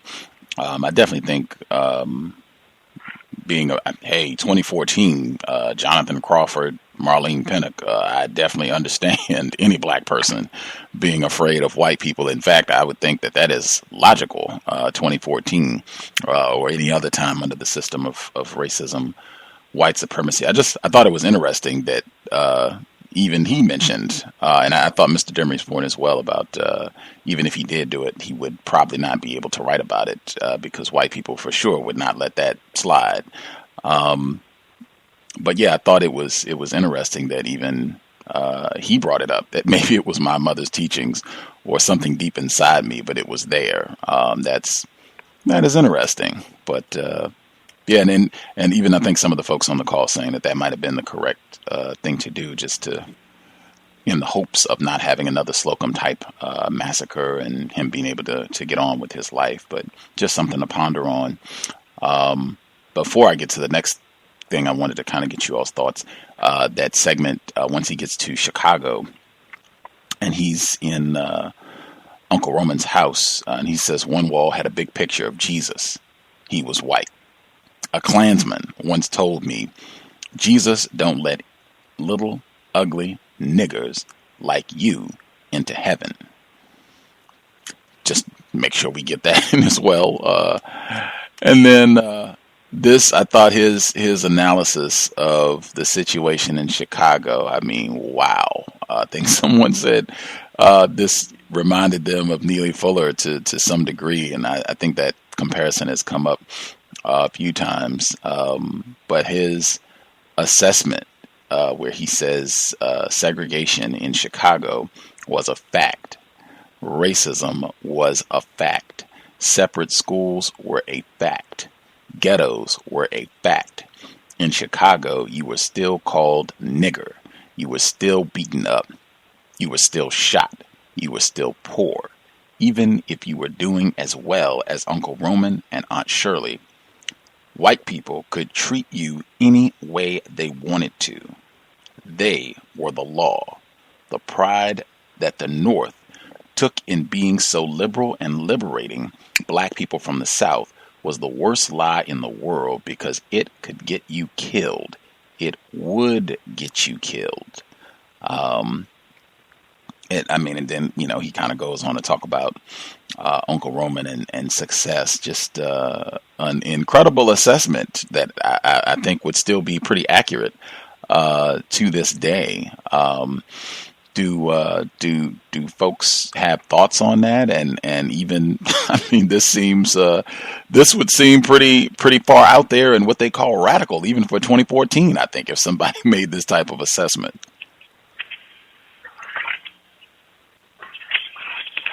Yes. Can I be heard? Yes, sir. I had thought about that very thing, and what came to mind was Mr. Fuller's assessment of greater confinement and lesser confinement.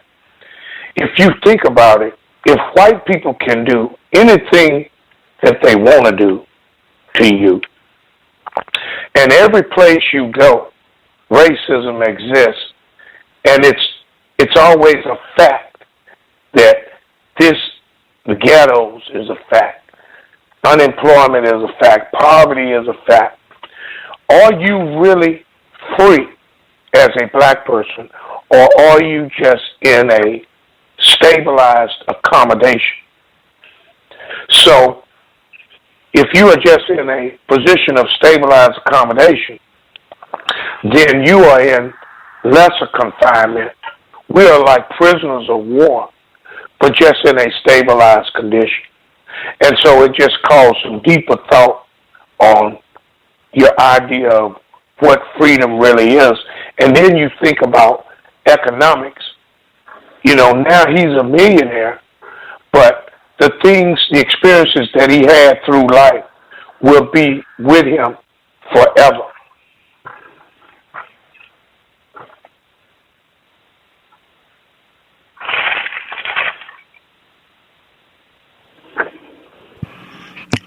The person that dialed in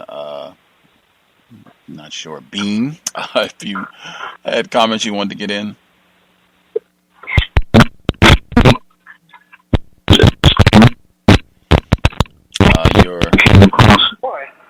Your line there's a little bit of distortion. I'm not sure if your volume is up too high. Maybe you can turn your volume down. First time on Ruby, please pardon me, family. Getting a little better? Yes, a little better. If you could turn it down a little bit more, that would be great. But yeah, it's much clearer than it was. Is that straight, family? Yes, now we can hear you. Oh, awesome. I apologize, family. Man, this book this is remarkable, guys. I didn't know it was going to be this real.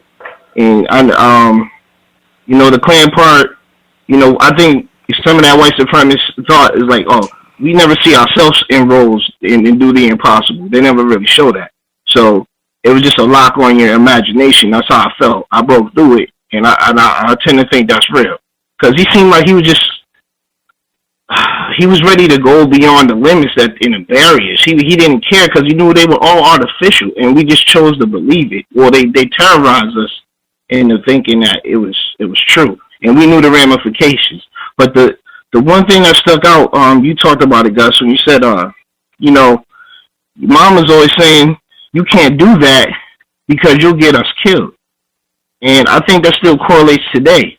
And the black and female, the non-white male and female relations, because the things that we can do, if we get killed or locked up, this is a detriment to the family, and I think that's kind of synonymous with what's happening now, the symptoms of the drug war.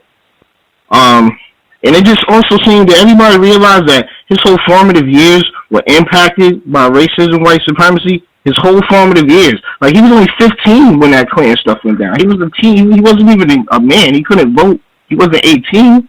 He was still a boy. If you were white, you would be considered a boy. They're considered boys until they're in their 30s. And I really appreciate the show, man. Y'all have a lovely evening. Thank you. Appreciate that. Glad you were able to participate. See, we have about 3 minutes before we get to the second audio clip. Did anybody else have any thoughts on his assessment of how racism worked in the North, or even his thoughts on Uncle Roman being so content, or anything else that stood out in this portion of the text? May I be heard? Yes, ma'am. I just wanted to touch back on the point that where he said the Klansman told him, Jesus, don't let little ugly niggers like you into heaven.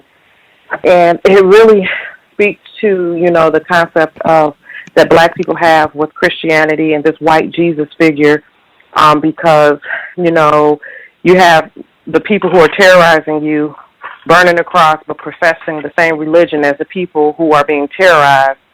And I think, that really, he was just such an intelligent person to even point that out, and then you can just see that, that's something that needs to be thought about. And I just, that really stuck out to me, the fact that he put that in there, and the fact that that's just the thinking that, one would have. And to say that to a young person, really, that's a seed that's dropped. So that stood out to me tremendously. And the fact that, he really realized how Chicago was an illusion. When he was on the train, he was dreaming and saying how this is heaven. And this is, he really was under, just this impression that things were going to be different. And when he got there, it truly was an illusion. And it really just reminds me of 2014 today, how, we think we're free. We think that we have rights in this country. We think that, things are going to be different, but I really parallel everything he's saying to how our reality is today. And so that just stuck out to me, and I just wanted to add that little bit.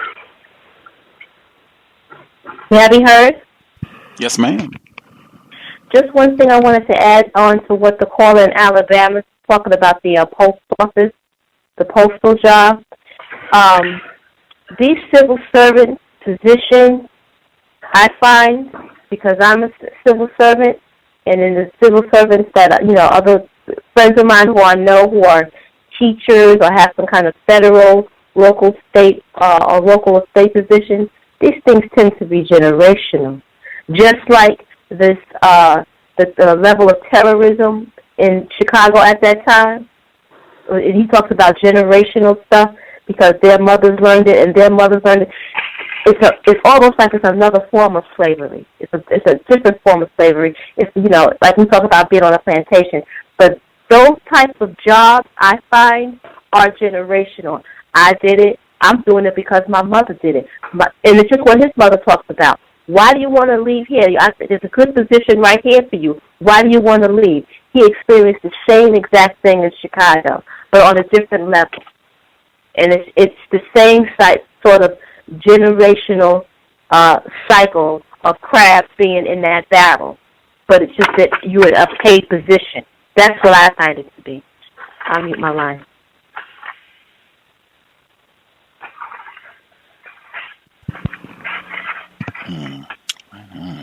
Right on.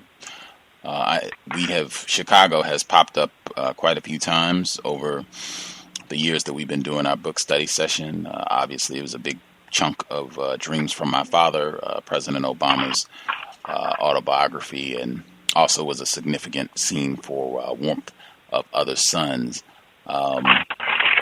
When I hear people talk about Chicago, even now, and they were talking about everything that happened the 4th of July, and Adalia Pendleton and Rekia Boyd and all the other heinous atrocities, and I say Chicago has been horrendous for black people forever. Like, I don't know when it was not that way for black people, whether you want to talk about the rioting in 1919 or Cicero, which we will be getting to in the next chapter, or whatever. Harold Washington, just pick your moment. And it's horrific. I've never heard of any black people who lived in Chicago who have anything good to report about what's going down there. So just to get that in for added context.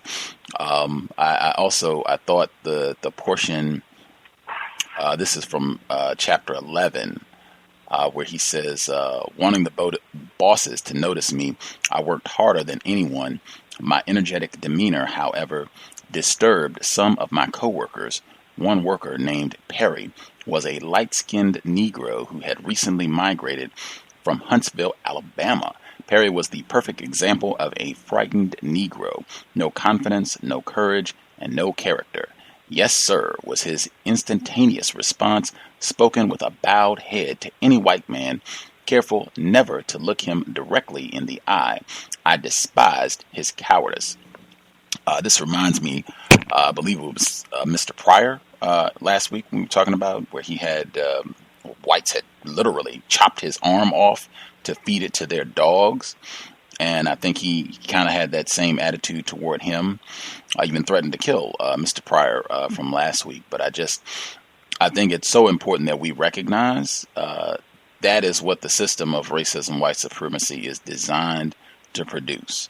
That is what terrorism is designed to eviscerate. Black confidence, black courage, black character. The entire system is about demolishing that every day. You can even tie that directly when you have a white person not only not letting you read, not letting you vote, not letting you get a job, not letting you get a promotion, all that other stuff. You can't even feed your family. You go out and try to hunt and they come steal your food and threaten to kill you. But tied in every way so that you have white terrorists telling you that Jesus doesn't let little ugly niggers like you into heaven. That's the point of all that, is to make sure that you don't have any confidence, any courage, any character. So I think it's extremely important that we not view that as a character flaw per se. I think we should view that as whites have been successful. This is what domination looks like. This is what white supremacy is designed to produce. Yes, we need to try to do better and make an effort to be courageous. But I mean, hey, this environment is about demolishing black courage.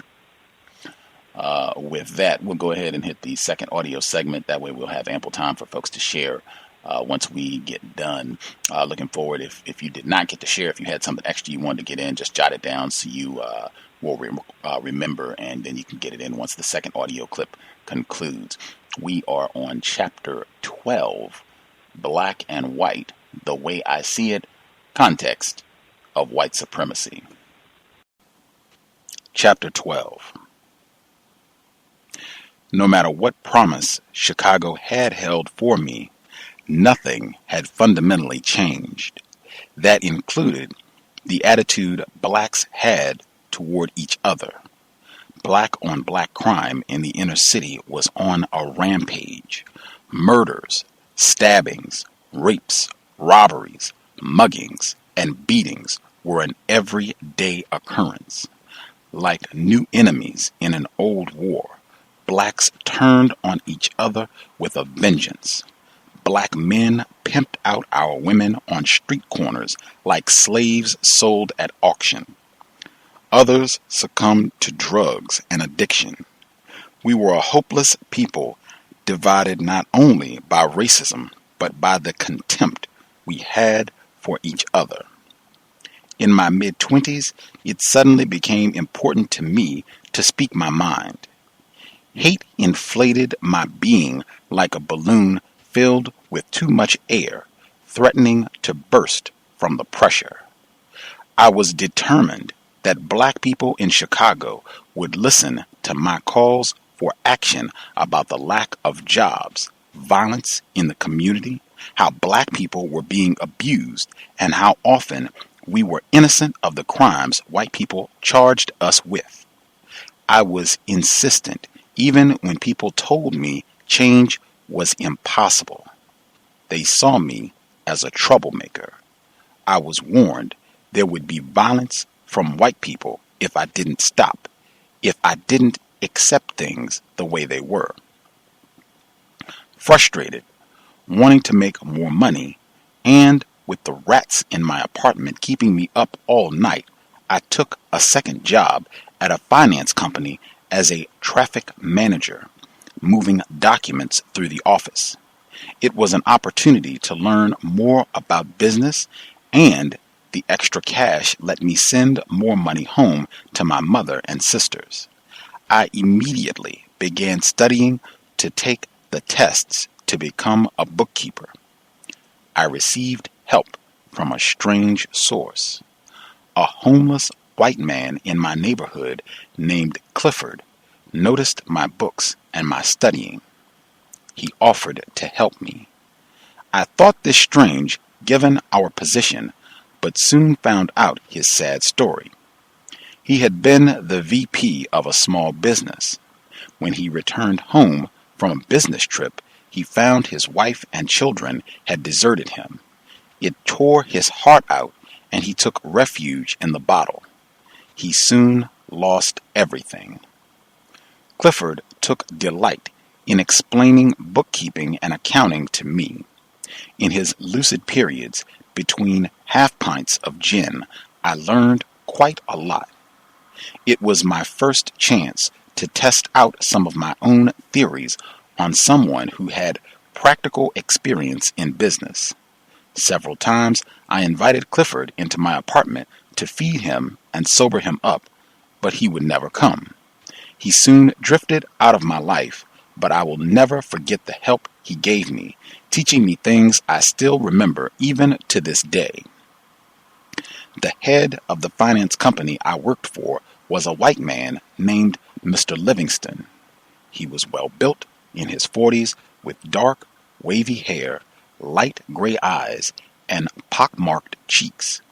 He always wore a dark suit, a white shirt, and a tie. Livingston prided himself on having the best employees in the company.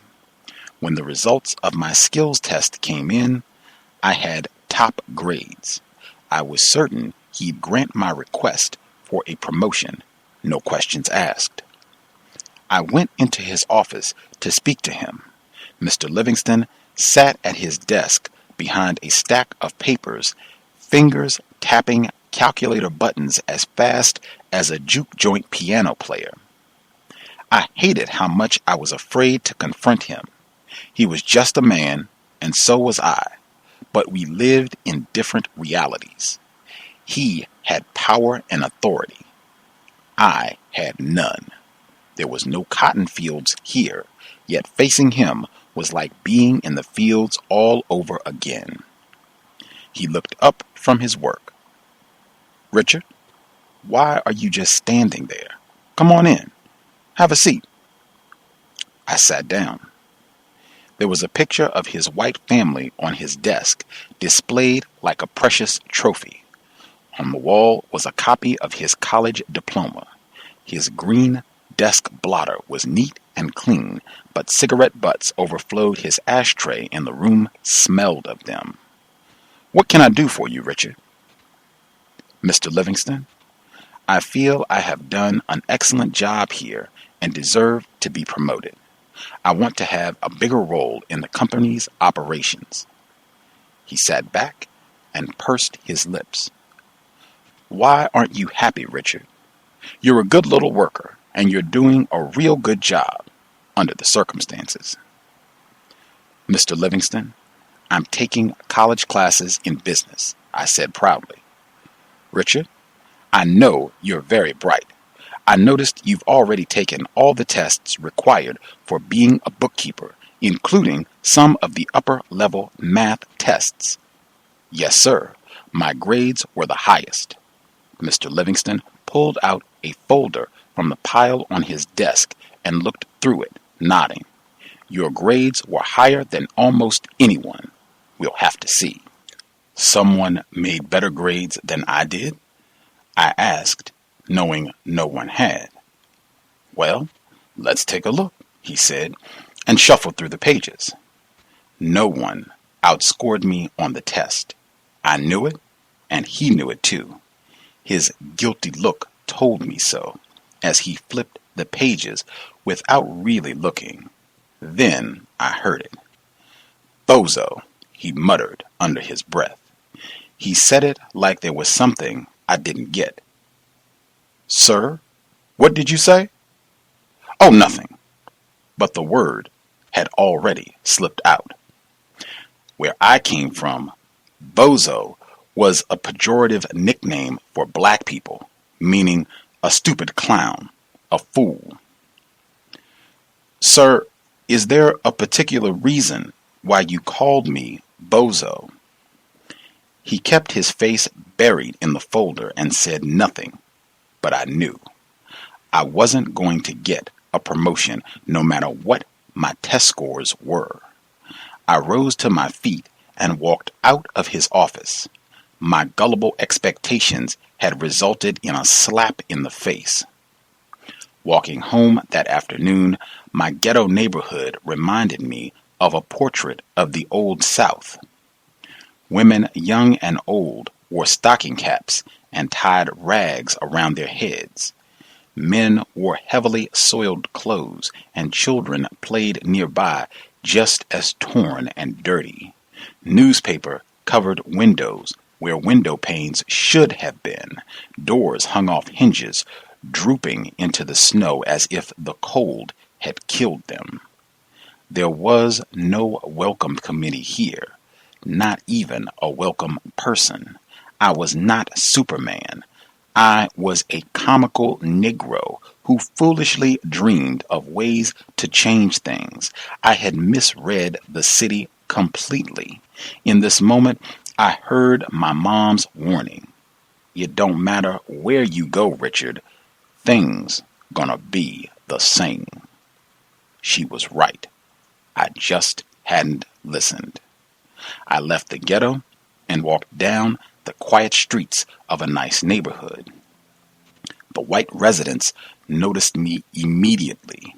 I felt my dark skin create tension, saw them run to their phones. It wasn't long before a beat cop stopped me. He was average height, with a ruddy face and thick eyebrows, jet black hair, and dark brown eyes. My eyes fixed on his black boots, perfect for kicking me in the head. He put his hand on the butt of his gun. "What are you doing in this neighborhood? Do you have any identification? Where do you work?" It wasn't the first time the police had stopped me and wanted to search me and move me along like a herd animal. "Is there a problem, officer?" I asked. "Are you from around here?" "I'm from Shreveport, Louisiana. I said. He looked me over from head to toe.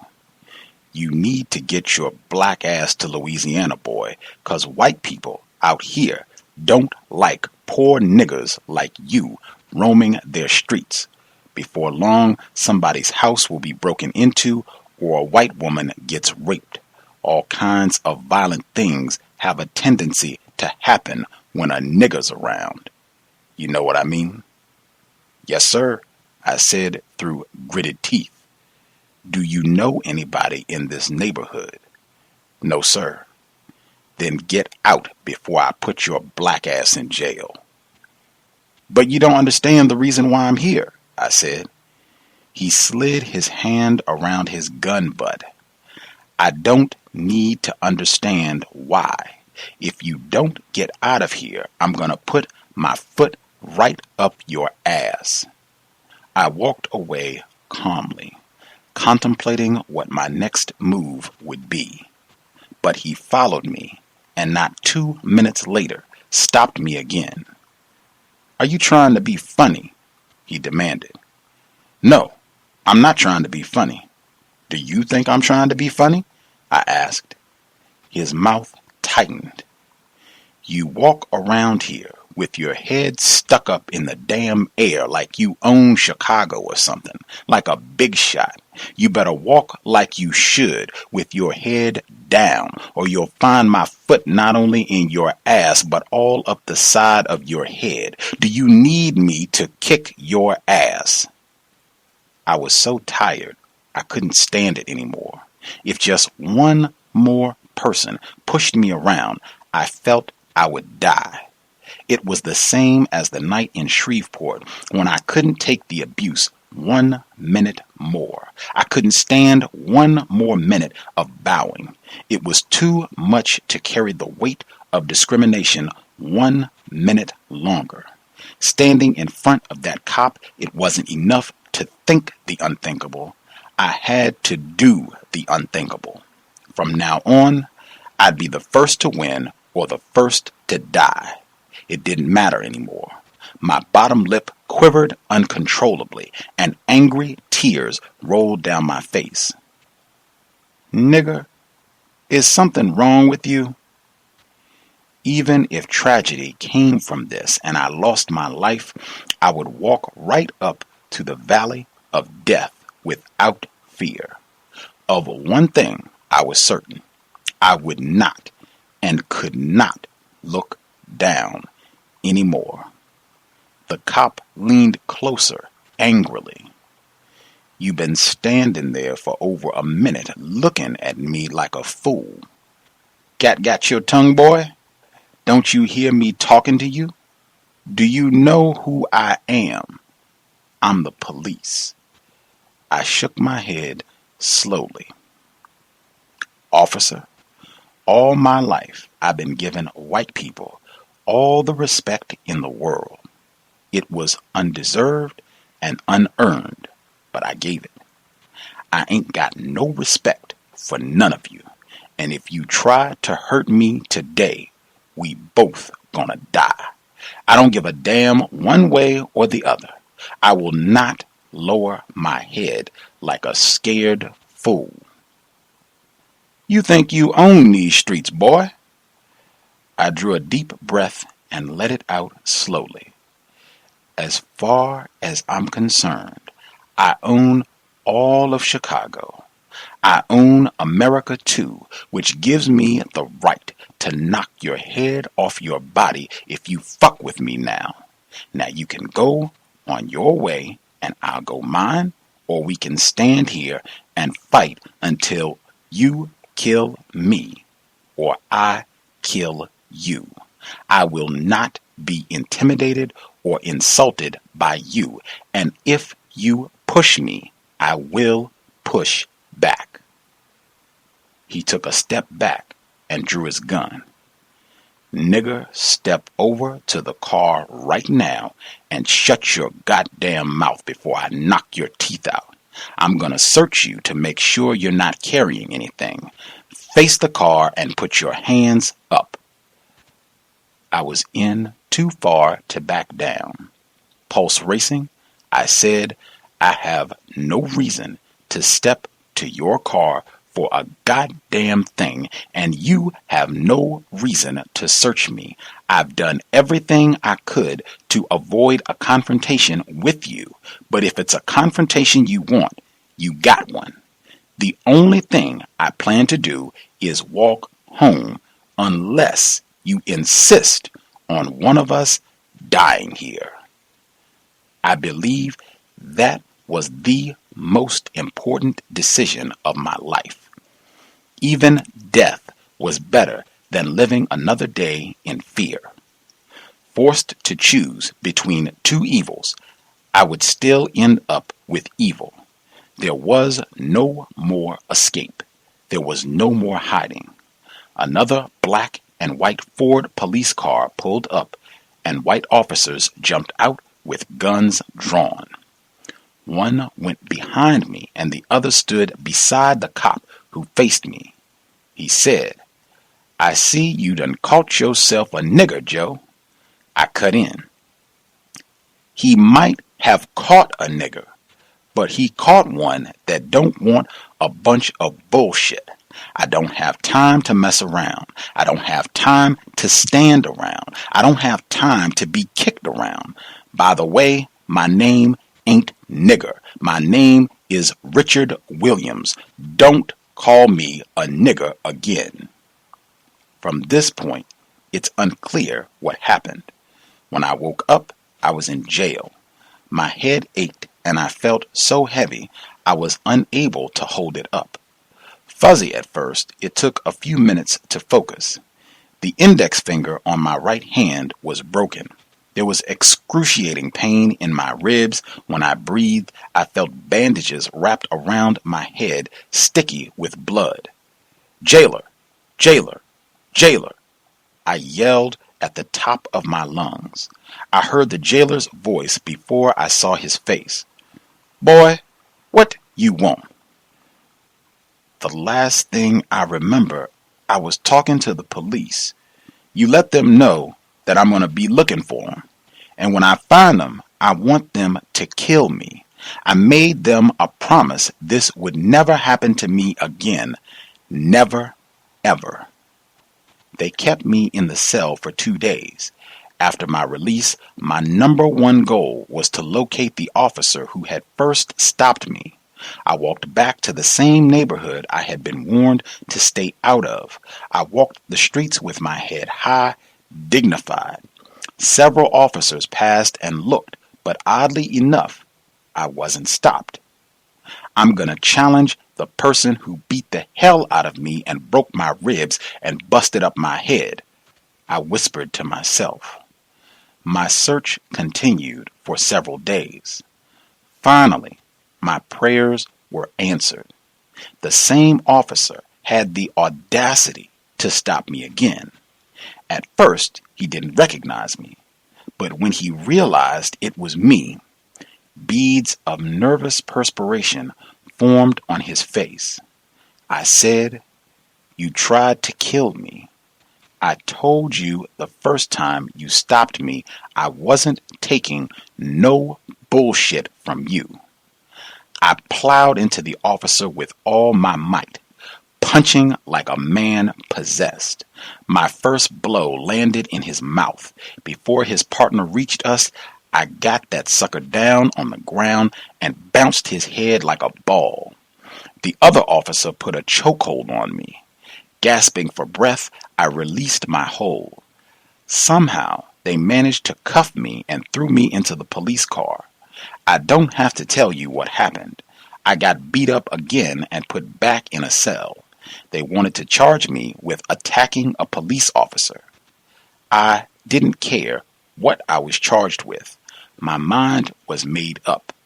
Every time they released me from jail, even if it was 20 years later, I would look for the same bastard. One of us was going to die. He would or I would. While I was in jail, a black prisoner approached me about being a snitch for the police. "I gets paid good money for being the eyes and mouth of the street," he told me. I think you'll be good, 'cause they ain't never seen a nigga like you before. You got a lot of courage, man. If you stop being so hostile, you can make some nice change. I was on his ass like gravy on rice. I beat the living hell out of him because he treated me like an Uncle Tom. Did he believe I would sell out my people for a few dollars? There comes a time when every black man will be confronted with racism because it's not a trend, it's a way of life. It doesn't make a difference where you live, work, or play. The only difference is you better be ready to stand up for what's right. When they released me from jail, I knew I had conquered something. It was fear. The real victory, however, would rest with my finding the police officer again. I sat for hours on the street like a bum, waiting for that cop. It was my new occupation. I wasn't going to back down to anyone ever again. I felt I had a responsibility to myself, to my dignity. Patient in my quest, I saw him while I was on my way to the store to buy a soft drink. I yelled, "Hey you, I've been looking for you for almost 5 days. Why you hiding?" He said, "Boy, you best go on. I whipped the hell out of you twice. Next time I'm gonna kill your stubborn ass." Undaunted, I said, "Sir, that's the same promise I make you. Today, one of us will die. Either you beat me to death or I'm going to beat you to death. Your partner's not in the car now, so it's you and me, 1-on-1. Get your gun out and shoot, 'cause I'm coming at you." He was nervous, his hands trembled, but his gun stayed in its holster. "Boy, let me tell you something," he began. I cut him off. "If you call me boy one more goddamn time, I'm gonna take you down. My name is not Boy. You know my name." "Mr. Williams, I don't want no problems. Please, just go," he said. It was the first time in my life that a white man called me Mr., but it wasn't any consolation. "No, sir. When we finish, one of us will be in the back seat of your police car, unconscious or dead." Look, I called you Mr. I never called a nigger Mr. before. What else do you want, man? I told you, today, one of us is gonna die. We just need to decide who. Refusing to take part in my drama, the officer went to his car and drove off like the coward he was. I will never forget the sound of his screeching tires as he sped around the corner on 2 wheels. The taste of victory was sweet. It was one of the most important days of my life, a source of pride forever. But it was just one battle. The officer would be back with reinforcements. All day long, I walked the streets waiting for them. My wait paid off. 2 cops I hadn't seen before stopped their black and white police car, jumped out, and faced me. The first said, "Son, let me tell you something." I cut him off. "By now, you know my name isn't Son. You better call me by my name before I jump on your ass."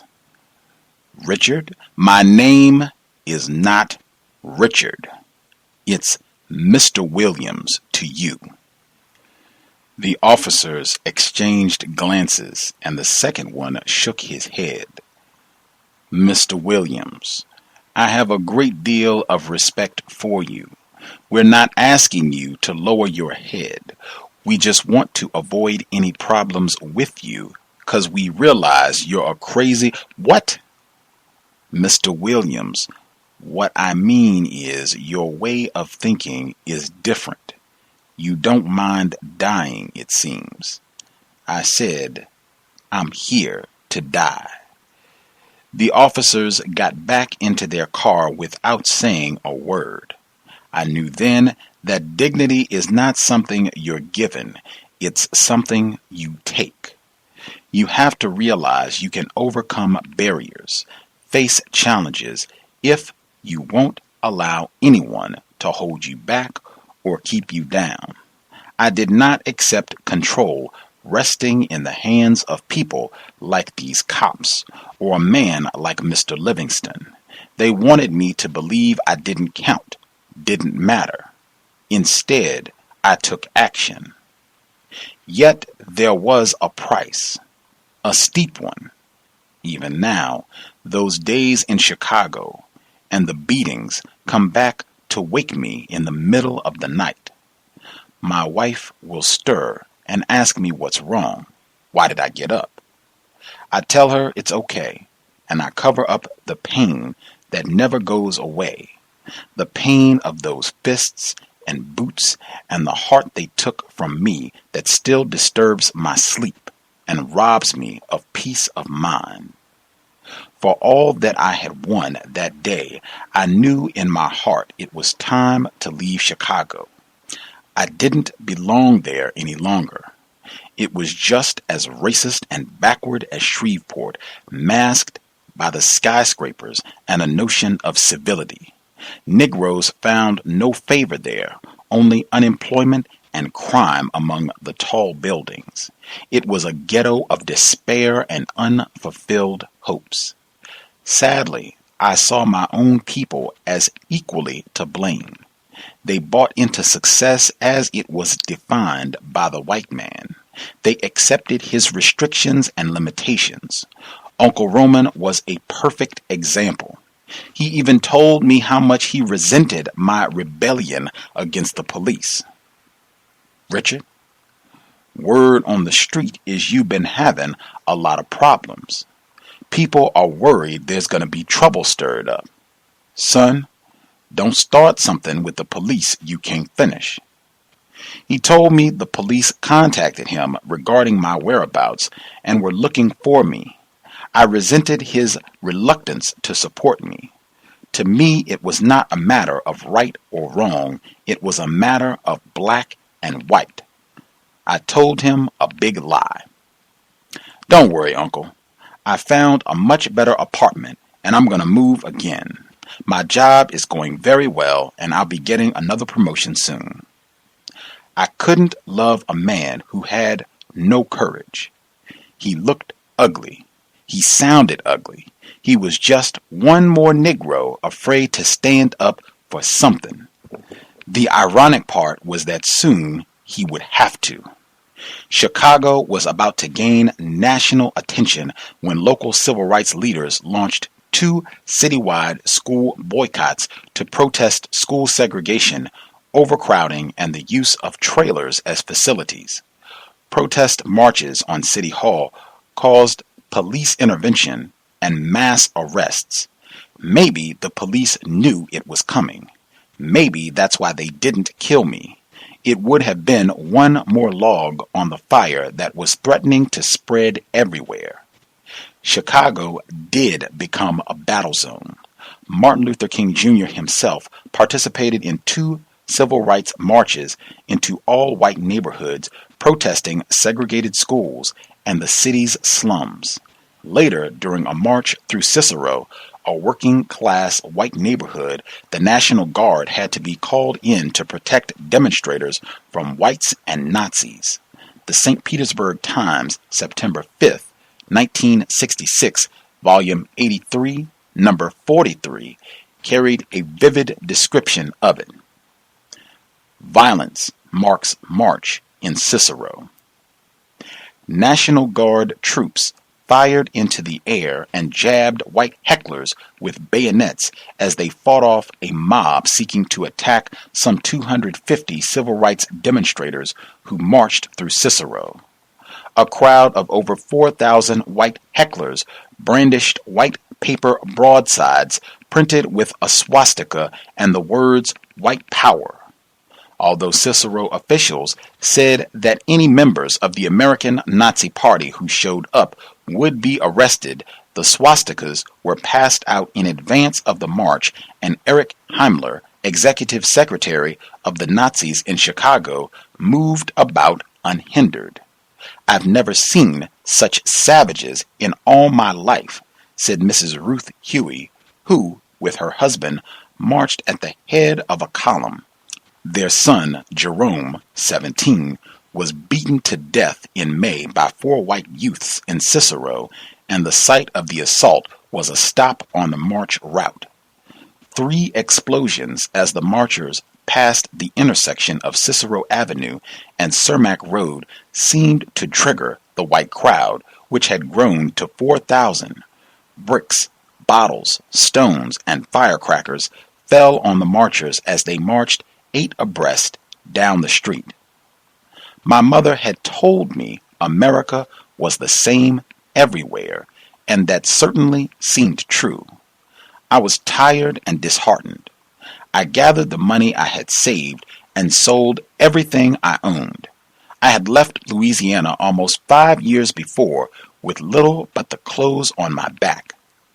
I was leaving Chicago older and wiser with money in my pocket. My plan was to go out west, but first I had to do something I swore I'd never do again. I had to go back to Shreveport. Context of White Supremacy. We will pick up on Chapter 13 for next week. Chapter 13. Folks who would like to participate, the number again, 760-569-7676. The code is 564-943#. Press *6 if you would like to participate. Everybody who dialed in, who had a hand up, line should be open. Folks who would like to participate, feel free. I guess I will nab the caller at 4586. I don't know if we've heard from you or not. If there's anyone on the line who has not shared yet during this program, you should go first. Greetings. This is Noble. Yes, sir. Yes, sir. Oh, yes, sir. I just tuned in. I did pick up on chapter 12 on page 108, and I highlighted where it says, I immediately began studying to take the test to become a bookkeeper. I received help from a strange source. A homeless white man in my neighborhood named Clifford knows my books and my studying. He offered to help me. And I just was paying attention to how he referenced the white man as a strange source. And there's a quote that says, God helps those who help themselves. And we know that in the system of white supremacy, white people like to play God and like to pretend to be God to black people, non-white people. And I just seen that, and I just said, why is this white man helping him when he's trying to do to himself, when black people or non-white people need help all the time, and white people don't really offer the help? So why is this white man helping him at this particular instance? He's already helping himself. He don't really need any help. He's helping himself. But when he goes on and he talks about how the white man teaches him bookkeeping and accounting, and he was showing how the white man went through troubles with his family and everything, and so he lost everything, and it just goes to show you that a lot of these white people that we see out on the street that may look like bombs or whatever, we may think, the system of white supremacy, it victimizes white people as well. But in that case right there, that man had experience in bookkeeping and accounting, so he wasn't a victim of white supremacy. He was a bookkeeper and accountant. He obviously had opportunities to make a career for himself and make a stable lifestyle for himself.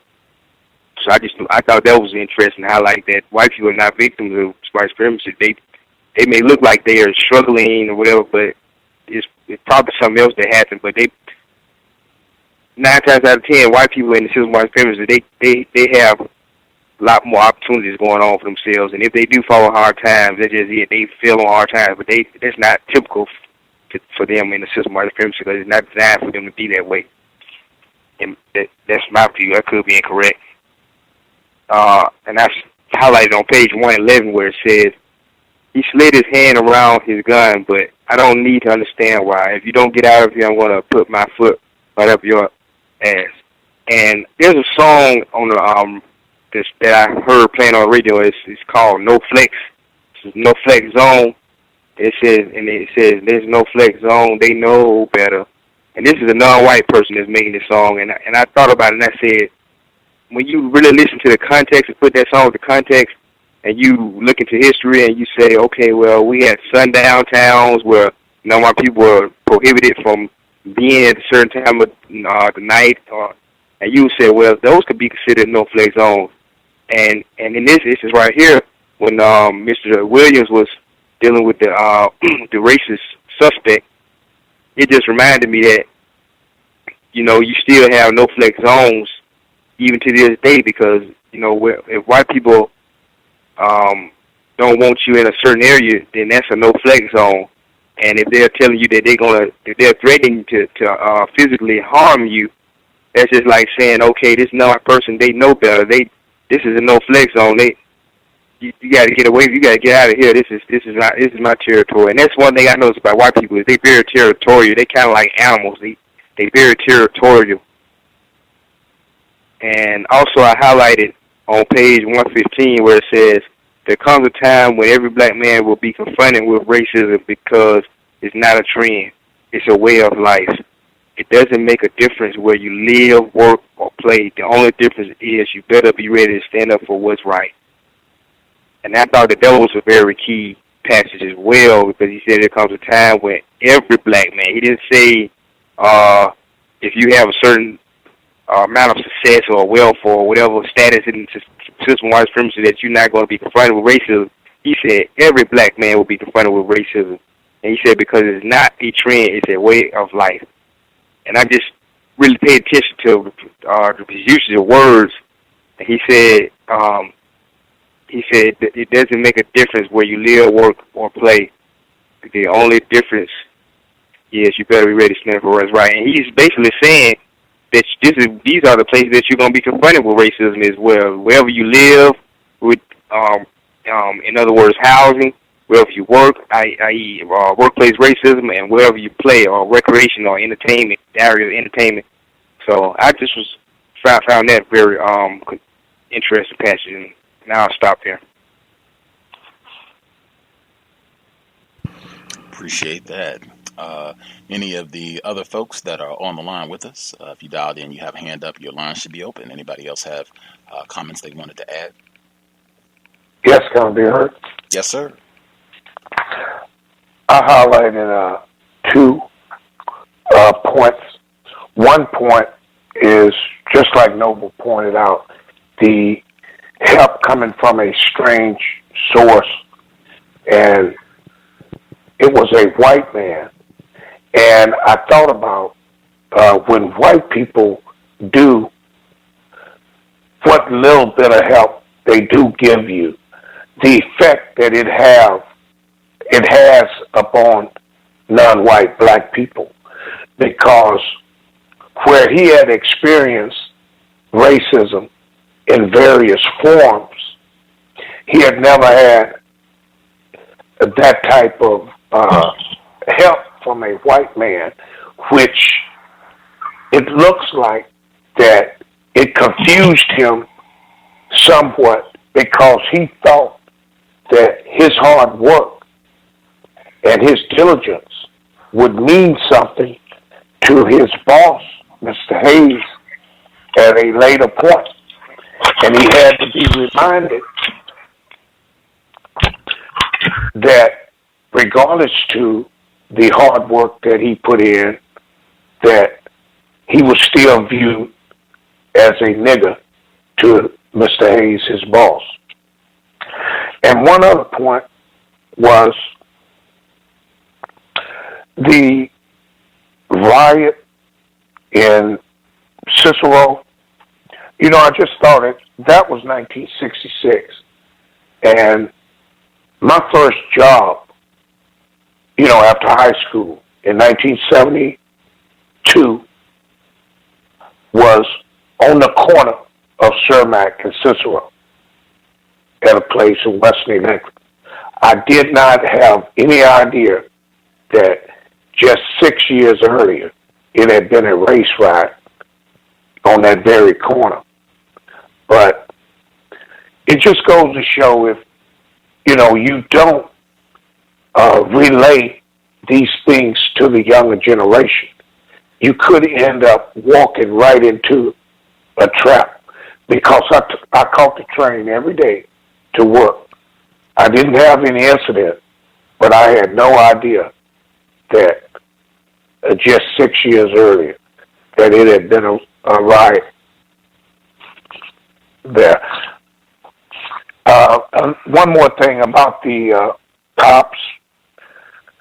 When the officers first encountered him, I thought about Norm Stamper saying that how cops feared black people or black men, and the bigger and the darker they was, the more that they feared.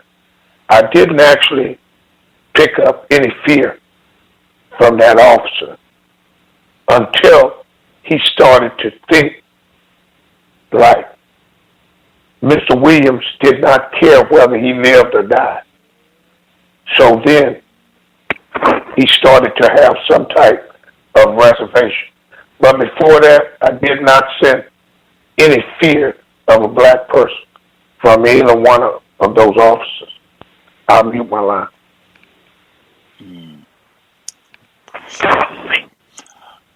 Any of the other folks who should be with us? If you dialed in with a hand up, your line should be open. May I be heard? Yes, ma'am. Just to piggyback what off of Demery Ford said, I was just making a reference to that, making a note referring to that, those acts by those race soldiers. And it was interesting because I kind of got a different take on it than the previous caller did. I thought that the fear was exhibited either way, because I see that when these race soldiers beat black people, I think that they're beating them out of fear. I think that they're beating them because they are afraid of them. I think that they're beating them and killing them because of that fear. That's just the way I kind of viewed that. And they also, of course, with Mr. Williams, his persistence, his resilience in letting them know, I'm tired, I'm going, one of us is going to die, and I'm not afraid to die. I'm quite sure that many of these race soldiers had never seen anything like that before, had never encountered a black man with that kind of resolve, will, and fearlessness about them. So in that sense, they feared him as well in that instance. But I've always believed that the reason why white people terrorize us in general is because of some sort of fear that they have that's a part of their pathology. And it kind of goes back to what Dr. Welsing's theory is as well. That's all I had, and I'll mute my line. May I be heard? Yes, ma'am. Good evening. I think the previous caller is right that the thing that causes those cops, the police officers, to kill black people is fear, but it's probably also loathing. They look about the same when you get that burst of anger. So I think that caller is right about that. And secondly, some of the other callers who've responded to the book have said how much it's affected them deeply, how it galvanizes them. And I do remember Mr. Williams saying that he is the white man's eternal enemy, and he is a shrewd man. I wouldn't put it past him to write a book that galvanizes black people. So, and the last thing is, even though I don't have that much experience, I do know that if you get to that point where you decide that you've got to go and I've got to kill you and take you there, that was quite a bit of speechifying for one of those moments. It's usually pretty quiet when somebody decides that they're getting ready to kill you. It's not a lot of speechifying. It's pretty short. That's it.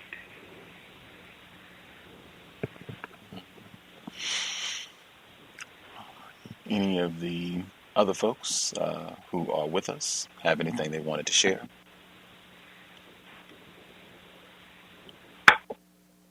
Good evening, may I be heard? Yes, sir. Yes. What was really profound was when a white cop was saying that calling him Mister was like such an adulation. Like it was such a big deal. Like how kind of you. You know what I'm saying? Like, and they still do that when they say you're well read or you speak well. You know, like they're supposed to pat on the back or whatever. The main theme I got out of here was experiencing racism in the South and the North. It's just an eye opener because it's just different ways and methodologies, but the aim is the same: is to degrade you and to have you feeling like you're lesser than. So if you're up north or down south, if you're well spoken, you have confidence, you look people straight in the eye, firm handshake, male or female. Now you an uppity Negro, and then when you play to the stereotypes, you're a good for nothing Negro. So either way is no winning. So that went back to my point when he talked about academics, how he was smashing all the courses, he was killing all the courses. He was the top person in his class. And what the illusion of this American fantasy that they're selling us since we were children is that you can be degreed up and all that, but that ceiling is real, and it's still about the gatekeepers. We are not gatekeepers, so you can either kiss their behind and have them, have low respect for you, or you can be prideful and they hate you for it. That's been my experience in working, as a young adult. That's been my experience. But the emphasis on no snitching, like I feel it on some Harriet Tubman stuff, and not on no like Cameron. Or that this is a rapper for those that don't know. On the for those, the genocidal rappers that talk about no snitching, but like he talks about no snitching on like a Harriet Tubman thing. That's how I think, And what the brother said earlier about racism is not a trend. That went to the soul. That went to my soul because it's a way of life, And it seems to be like he already knows it, and it seems like more people are waking up to it, and it just seems to be is for black males and females, non-white males and females. It's dangerous to have self-respect and self-dignity because it can get you killed, and they're just always scared of the impending black rage of righteous indignation, and it's not unreasonable, and that's why they're always waiting for it. That's why they shoot first, because they're always scared. They live in perpetual fear of being genetically annihilated or getting physically, outmatched. And that's all I have for you. Thank you.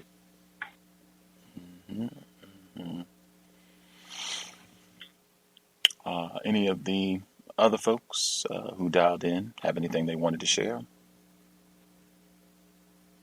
Yes, when he stood up to the cop and he was like, well, he's ready to die.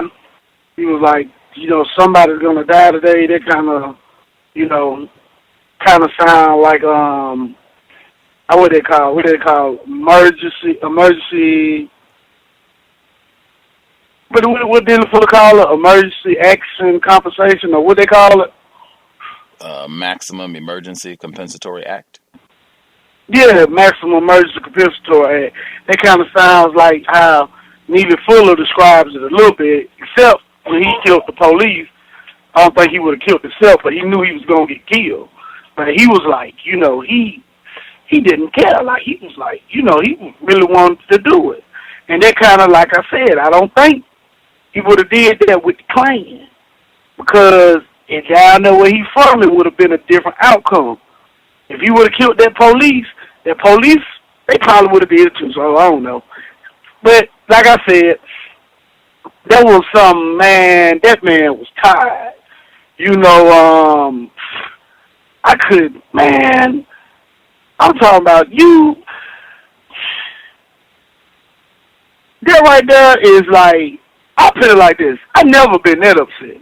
I never been upset where I'm like, I'm ready to die. Are you gonna die? I never been like that. It'll be hard to imagine. And that right there was like, you know, that's like suicide by police almost. That's where it seemed like he was at. He was to that point. Suicide by race soldiers. So, you know, I don't know. That, you know, all I'm saying, I'm glad he didn't die, but, you know, I'll mute my line after that. Absolutely. That's definitely, with everything that has taken place this week, easily he could have died then and 2014 with that sort of behavior. Maybe even would have been quicker, his death in 2014. Dash cam or no. Any of the other folks who dialed in with a hand up, do y'all have anything you wanted to share? May I be heard? Yes, ma'am. Hi. I just wanted to chime in real quick.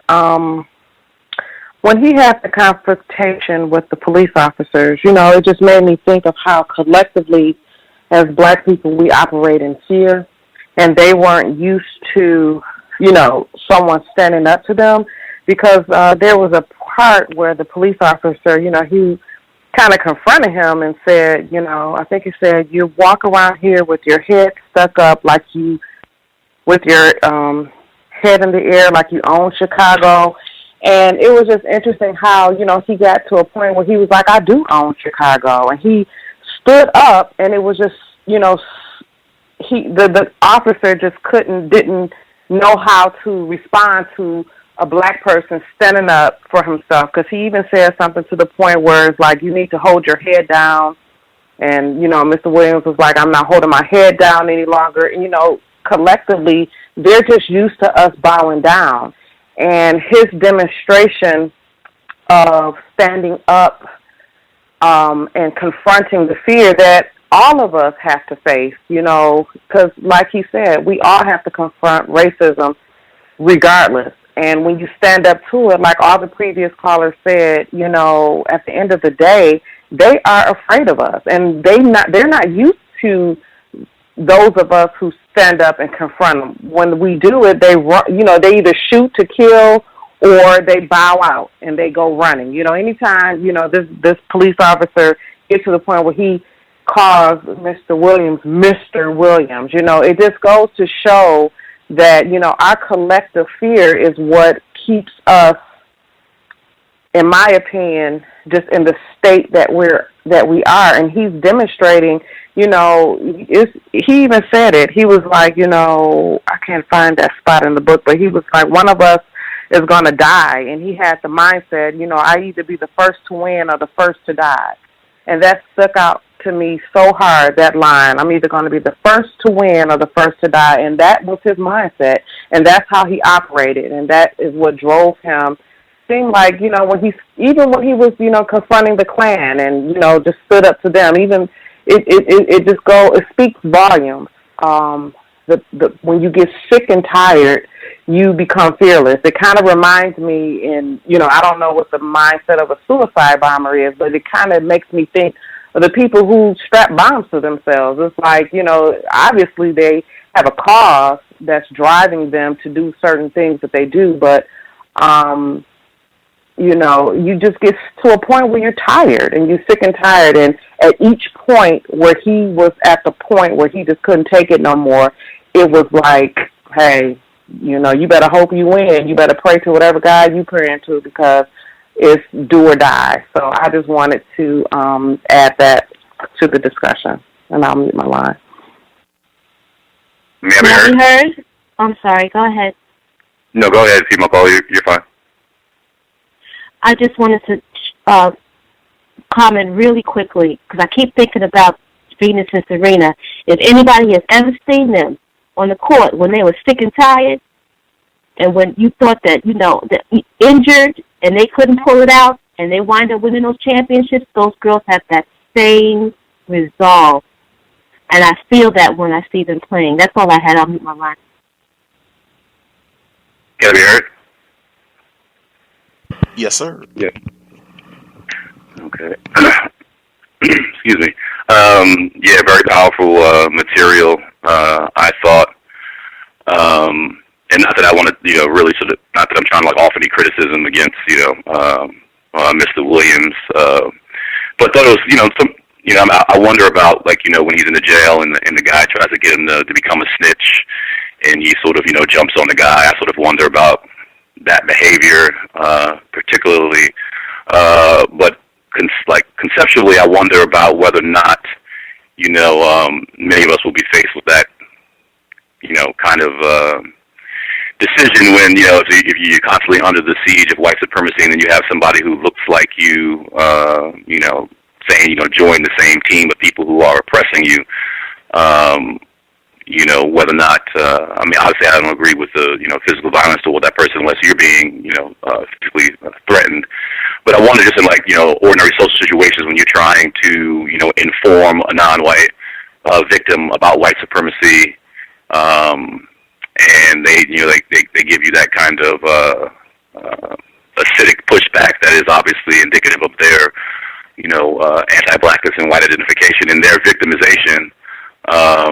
You know, that particular part of the book made me wonder and think about, you know, how to deal with, you know, victims when they give you that kind of pushback, and you're faced with, you know, the reality that while they may be, you know, somewhat receptive to what you're saying because their lives are, you know, absolutely affected by white supremacy, when that white chip kicks in, and there's a decision in their mind of whether or not to go further with the information you're trying to provide them, or, you know, that programming kicks in, and that means you, the black person trying to inform them, becomes the enemy, and then what do you do at that particular point? And while I don't agree with, you know, necessarily with what Mr. Williams did in that particular incident, I mean, generally, aside from violence, I sort of wonder about options with respect to how to deal with victims when, you know, when you've had enough.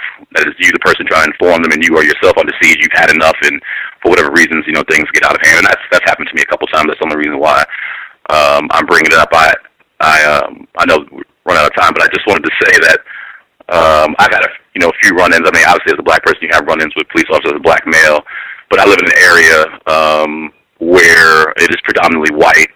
And so in some senses, and it's sort of an affluent area, if you will, but I'm by no means affluent, but, you know, if you know, powers of articulation being codified, are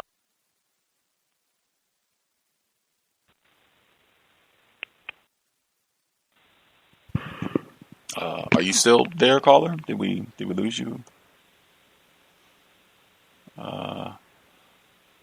Not sure. He might have been disconnected. I'll kind of check and see if he's pops back up on the line if he wants to complete his comment before the program wraps up. I did, as I said, I have the Kindle version, and I've been trying to pay attention for what a lot of people highlight as you go through the book. It seems that a lot of people highlighted, it's in the first paragraph of chapter 12, where he says, we were a hopeless people divided not only by racism, but by the contempt we had for each other. 7 people highlighted that. I don't think anything got highlighted in those or by a lot of people enough to where whatever the threshold is where they make a notice for anybody who has Kindle so that you can see that a significant number of people. This is the first one for the section that we did this week. And I found that interesting because, again, that is a part of the racist design. We are supposed to have contempt for other black people, all manner of black people. That is an integral aspect of the design. And I think pretty regularly people, they talk about that disconnected from white people. As though it's just something innate about black people, that we just hate other black people and wake up in the morning looking for an opportunity to tease, pick on, ridicule other black people. And nothing could be further from the truth. Even when he gets when he's in prison and he gets approached about snitching, which I also think is important because this is back in the 60s. So we're talking 50 years ago, that is still in place, and we did a whole program on that, Alexandra Notapov, on snitching and how that's another part of the design for black people to have contempt for other black people and mistreat other black people and just disrupt areas where black people are at.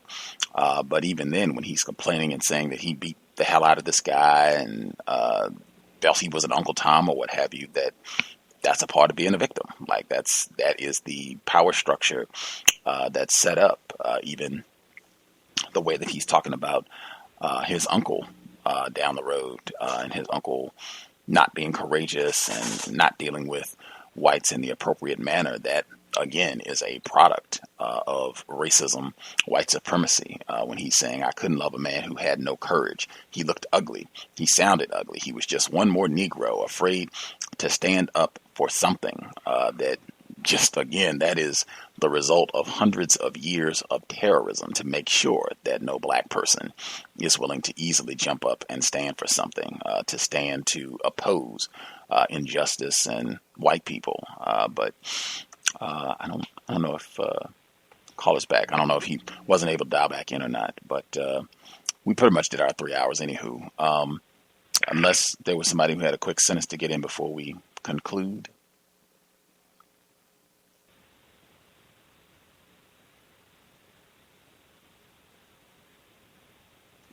Right on. Yes, can I hear?